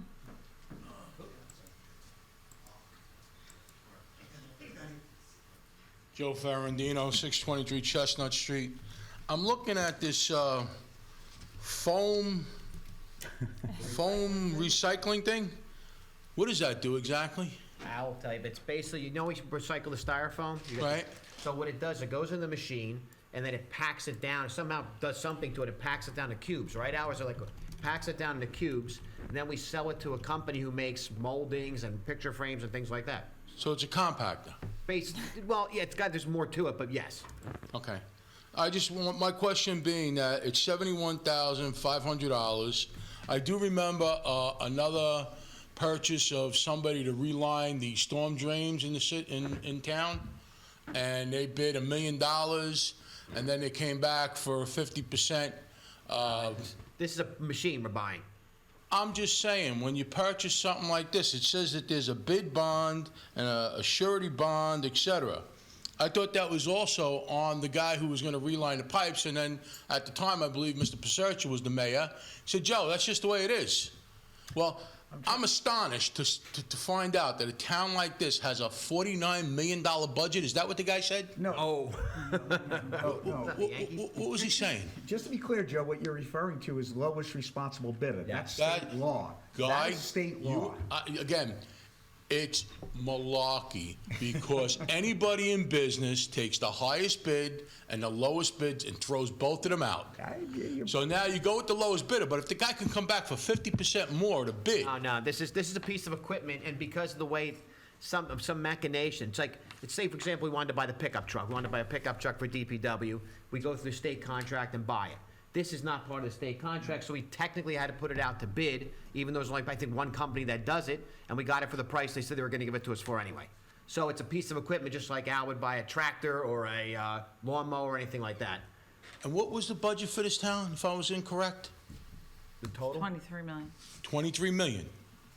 For the What was the $49 million? No, never 49. Town budget. Yeah, but I'm. He thought it was confused. 40. I could have swore the guy in the blue suit No, said that's what $49 million. That includes the schools and right? I mean, that sounds coincidentally like the full tax levy, so it I think includes he's talking about revenue that we bring in and go out. All I know is that Yeah. was a really Right, big which number, includes and schools. to watch Right. stuff be spent, like $71,000 for a garbage compactor, $30,000 for inconclusive audit of our DPW and police and fire, another 40 grand for a system to communications.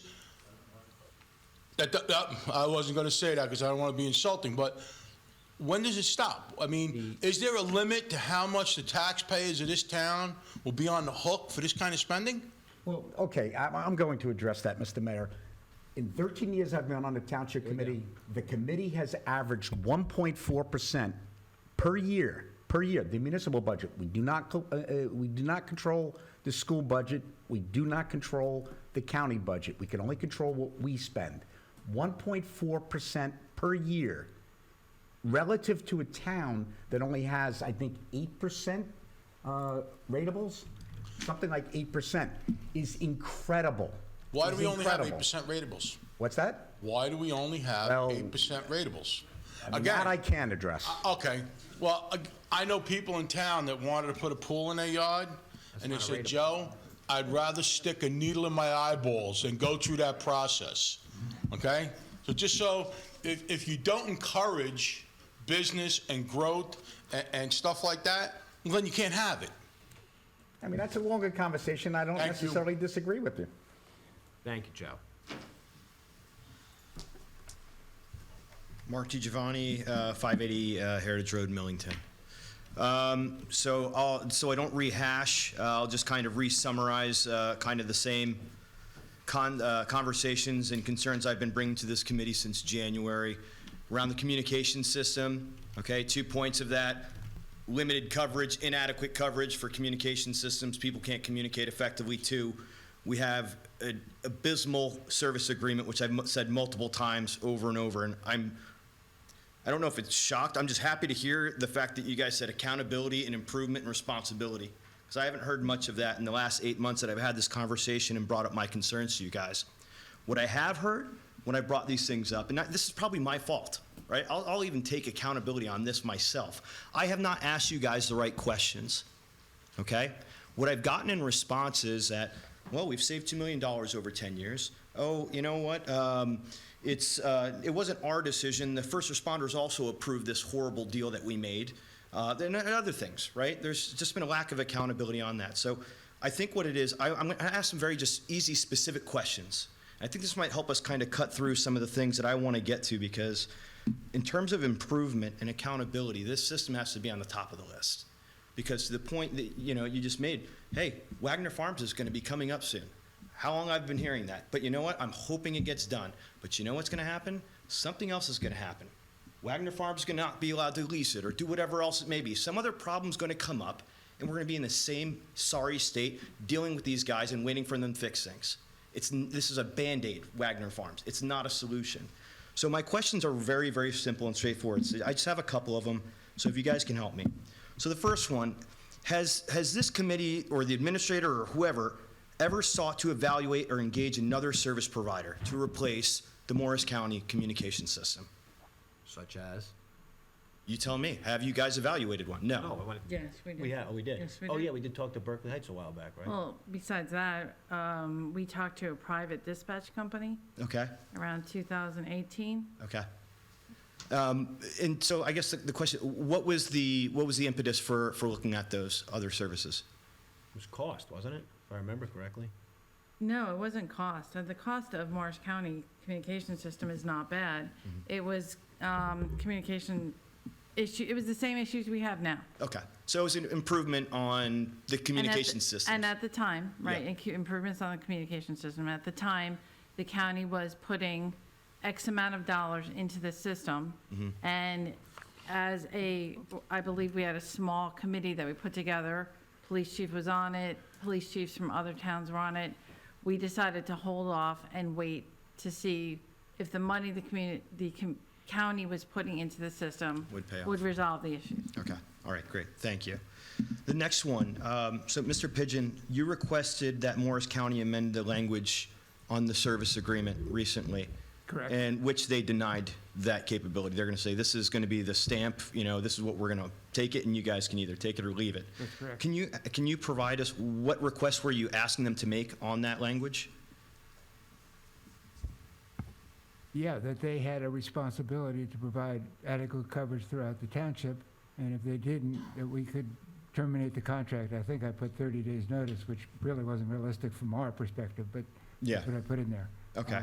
So again, we're making that request because the way I look at it is that we clearly understand that the language that we have right now is inadequate. It does not meet our needs. It does not meet the standards of what this town deserves, correct? It's terrible language. Okay, excellent. So, next part. So how often does this committee communicate or meet with either Mike Peoples or the Morris County Communications Services? Send you an email today? On demand. On demand, but is there a standing meeting that, hey, every quarter we meet to talk about it, or is there any other kind of regular cadence that you guys have set?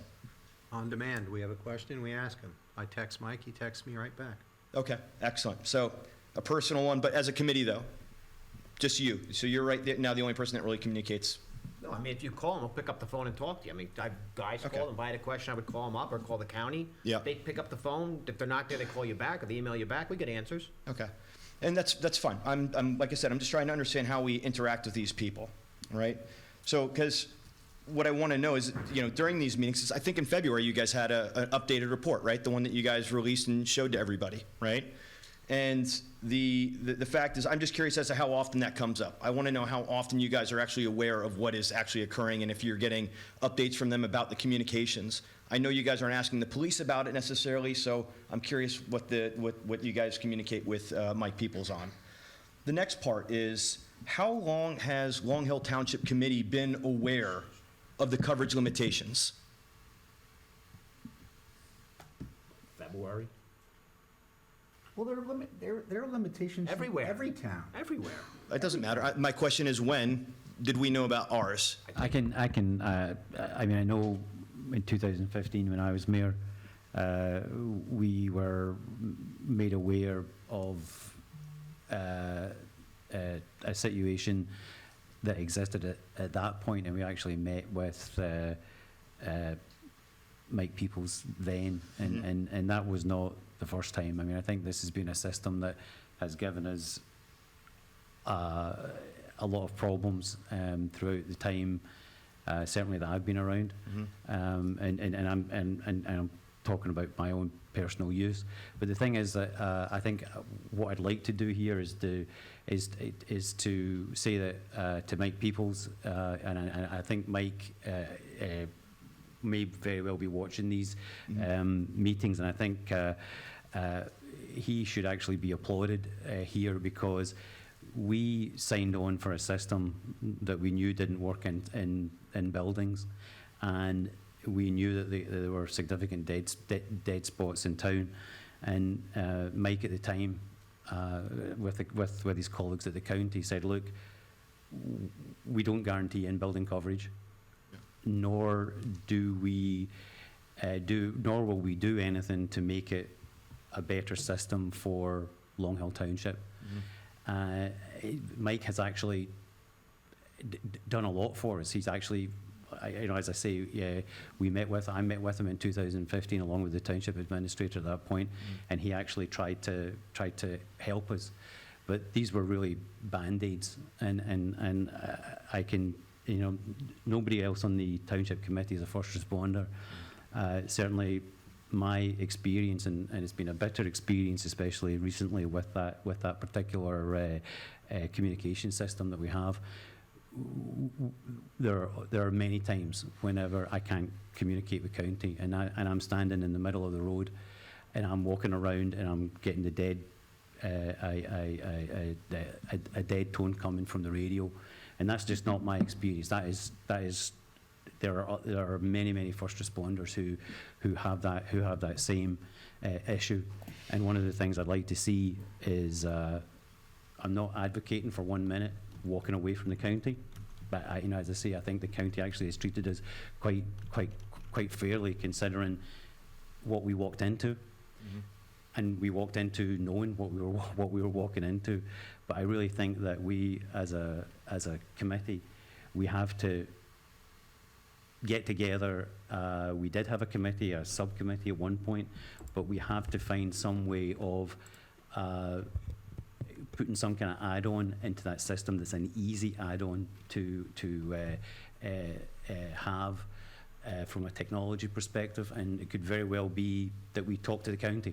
It could very well be that we sit down with them and come up with something, or we could go to other technology providers. But we definitely need something from our communication system in order for it to be effective for first responders, police, fire, certainly there. Yeah. And just so that I may be the first kind of person from individual from the fire companies who's bringing this to the attention. The police have been very vocal in letting us know what's happening, but just so that everybody else on the committee knows, you have a lot of power over our first responders in fire, and whether it's justified or not, I think there's a reticence amongst our first responder volunteers to come and complain about or to make known difficulties that they're responding that they're encountering out there. And I think we've seen what can happen whenever somebody incurs the wrath of the township committee over the last couple of months, and that's something that is definitely on the minds of first responders. And so I'm sorry to interrupt you, Mark, but No. I just wanted to bring my perspective to it. And I appreciate that. And actually, I do a better job. This is not a attack on Morris County's communication systems at all, because I know that they have areas where they provide a great service. What I'm saying is that as a committee, we need to be accountable for the decision we make. They sell a product and a service. It is up to us to evaluate what that is. And to your point, we've known since we first started this evaluation.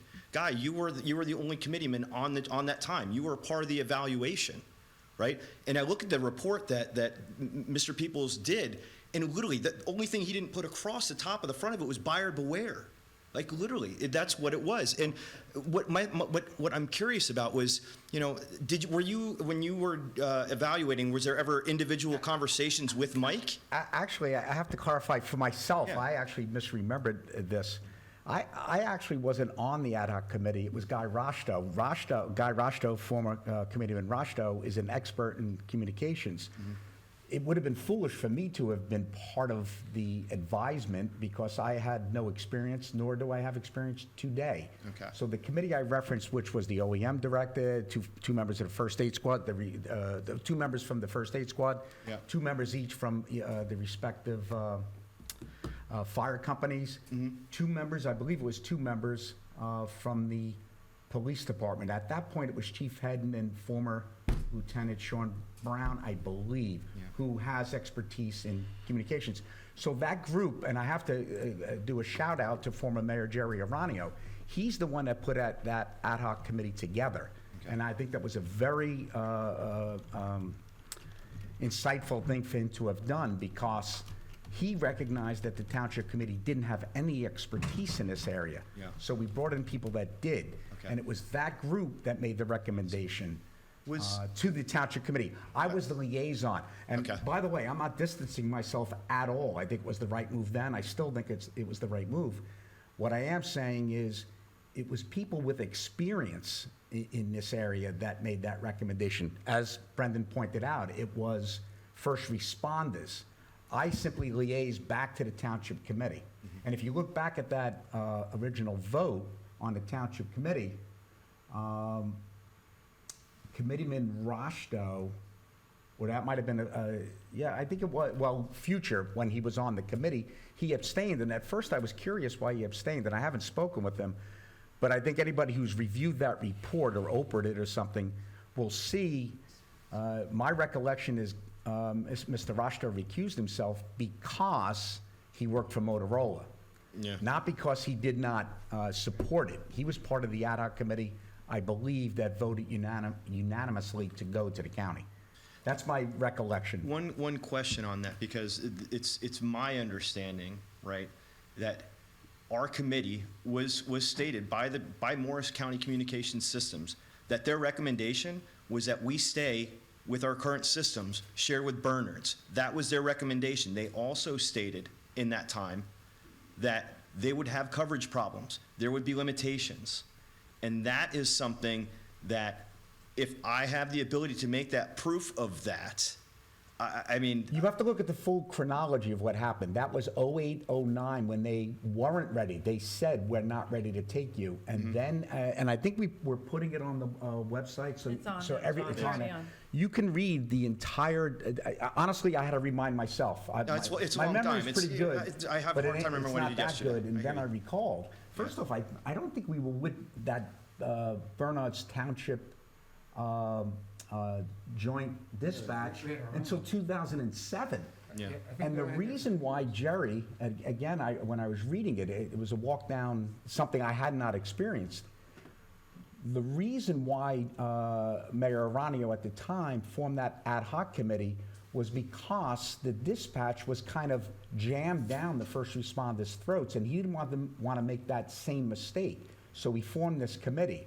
And then, to your point, when we got to 2010, when they thought they might have the system, they didn't have the bandwidth for us. Yeah. So you're right. They recommended, well, they said they can't take us. Yeah. And the only reason they took us in 12 is Washington Township at that time wasn't ready to move forward with it, so there was an opening. And they invited us in, and we signed a contract, or we had already signed a contract in 2010 with metrics. If met, the township would join when the county was ready. Yeah. So then Mayor Aranio signed that contract in 10. We became part of the county dispatch in 12. And so you have done a lot of this reading. And so what happened in 14, when I was mayor, on the recommendation of, I guess, that ad hoc committee again, we had the opportunity to re-up that contract, which in fact we did. Yeah. So you are right, though. They weren't ready for us in 08 and 09, and they told us so. That's true. But they're still not ready. That's the challenge. They're still not ready, and it needs to be addressed.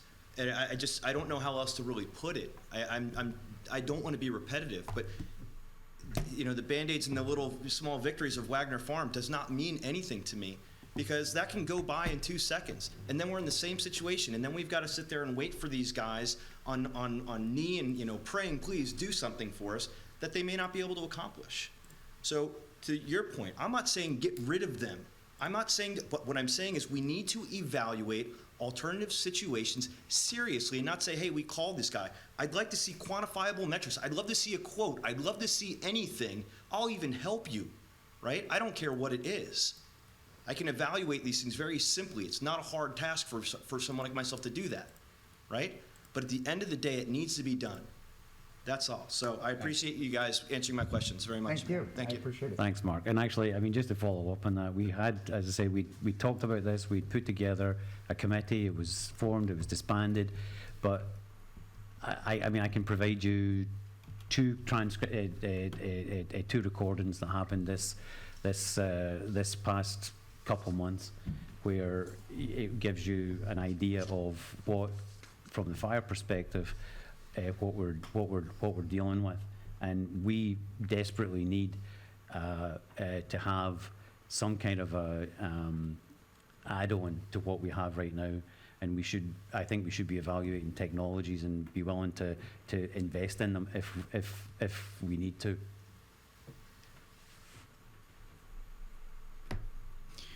Good evening at this late hour. Charles Arenowitz, Millington. 4 areas tonight I want to discuss, 2 of which I would like a response from. The first one is just a comment. I'd like to thank you as a committee for permitting Chief Naga tonight to attend tonight's meeting in his uniform. It was very well received, and I'm sure the people listening were happy to see Chief Naga back in his uniform. The second topic will require a response. After reading the Echo's article online about the land swap for Central Park, and I found it interesting that it was getting renewed, and I contacted my people that I know at the New Jersey DEP and said, what's going on? Permit me, if you will, to read the email I received earlier in the week. Good morning, Chuck. I've CC'd Barbara Murray, who is the coordinator with Morris County's Open Space Program. Both Barbara and I have been involved in the past when the township proposed the swap. Neither of us had heard of any of the recent talks about reviving the proposal until yesterday, when after I reached out to Barbara, she found the attached news article, which is the article that I had read. She said Barbara has reached out to the township requesting an update and is currently waiting to hear back. Thank you for reaching out and your continued concern for New Jersey's open space. So I'd like a response to that on where we are with the swap. We'll definitely have an answer for that, because we do have an answer. What's your next questions? We'll answer them both after. All right, well, the next one is a comment, and then the fourth one will be a response. I watched, I was at the planning board meeting last night, and then when it broke at 9:55, I ended and watched the rest from home on TV. That did work last night. That was very good. And they're discussing this ordinance that we discussed earlier, 49622. You had it on the agenda for August the 10th. Last night was September 13th. They're talking about, is it in conformity with the master plan? I would think that you would have reviewed that with the planning board before you put it on the agenda. And then I come here tonight prepared to discuss it, and then to my surprise, it's deferred. And then earlier in the evening, we talked about the property maintenance, and we didn't review it with the Environmental Commission, beautification. We're going to do that. So I think there's 2 takeaways from both those ordinances. You got to go in advance to the proper committees. I think that makes sense, don't you? I don't need a response on that one, because I don't really want a response on that one. I can respond, though. No, that's not necessary. Let's space time. It's late. The fourth one I'd like a response on. All right, here we go. On tonight's agenda, there was approval for Canter Park, $21,000 for trees. I was before this committee in 2019 and early 2020 with all my neighbors, and we had 30 trees taken down on Indian, Deer Run, and Heritage Road. And then the next meeting, well, we can do it for, replace it for $6,000. I said, geez, I'm here tonight, we got $21,000 for trees. So my question for you, when, or could we take some of that 21, take the 6, and put some of the trees back from 3 years ago on Heritage, Indian, and Deer Run? Okay, so those are the two questions, Mayor. All right, well, Ms. Moore will answer the land swap question for you. Do you want me to answer the tree one? Yeah, you can answer them as well? both. So just so that you know, I'm not gonna pretend to answer, that's their decision, but the 21,000 also is. Wait, is that land swap, or are we talking trees? No, first I'm talking about the tree one. Trees first, okay. It's not just trees, that 21,000. It also incorporates grading, soil, seed. There's more to it than just the trees. But in regard to your question, they can answer whether or not they want to put more trees by you. But just so that you know, just to clarify, that 21,000 is not trees alone. There's other stuff in that. So how much is it trees? I don't have the breakdown with me. I had it at the last meeting. Al, do you remember? I think it's 4,500. How many trees we talking for 4,500? There were 20, 15. initially it was 21. We cut it down to 15. We had a deal for 30 for 6. Okay. All right, next. And regarding the land swap, the article in the paper was inaccurate, and I'm not going to speak for, no, not inaccurate on her part, inaccurate on Committeeman Velez's part, and I'm sorry to say this with him not here. I'm not going to speak for him clearly based on what was said earlier this evening. He's got a lot of other things on his mind. He was mistaken, and he quoted older material, older information. The facts are what I told you at the last meeting, that there is an application pending currently before the zoning board, but it will probably be moved to the planning board for a property behind the Walgreens for assisted living. As you know, there was that ordinance that was discussed tonight that involves an overlay zone that would allow an assisted living. Deferred. The one deferred tonight.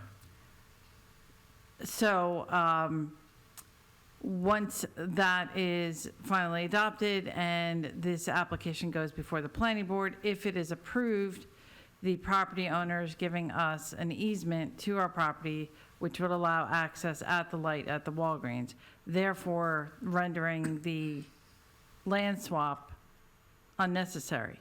And I did notify Barbara Murray of that back in May, and she contacted me again, as you note, yesterday or the day before, and I told her the same thing I just told you. Okay, so that's resolved now, and we're going to update. Well, it's resolved as long, I mean, I honestly, I don't like discussing it in public because it's resolved as long as the planning board approves the application. So that's kind of like not an appropriate thing to talk about because it seems like it puts extra pressure on the planning board to approve it. They're going to approve it based on its application itself, I assume, notwithstanding whether or not we'll get an easement. If it is approved, then we get the easement. Yeah, I realize that, and you had explained that to me in prior meetings, and then I read this in the paper, and then I contact DEP, and they say, well, we don't know what's going on. You're right. So Right, it's just no, and I mass did- confusion, you know? And I did, when I learned about it, I did let Committeeman Veleza know. I'd heard that he had spoken about it, and so I let him know on Friday evening that it was inaccurate information, and he asked me for additional information, which I think he gave to the newspaper, because there was something that was more accurate in the last paragraph. It looked like it was added in, but it didn't really make up for the rest of it, so. All right, I appreciate the clarification, because I'm very interested in the access to the park and everything. I've been following it for years and was here and testified in 2017, so I appreciate that update. It's very, very helpful. Thank you. Thank you. Thank you, Chuck. Anyone else for open public meeting? Megan, anyone on the internet? There's 3 people on here. I believe we're having an issue with the speakers, but if somebody wants to try and raise their hand to make a public comment, They could also use the chat, maybe, Megan, if they can't. the chat's disabled. We don't do the chat on here. Oh, yeah, ever since the Zoom bomb. I don't see Anybody raise their anyone hand? raising All their right, hand. seeing none, I'll entertain a motion to adjourn. So moved. Second. Thank you. Thank you, Meeting everyone. adjourned. Thank you. Thank you for your patience.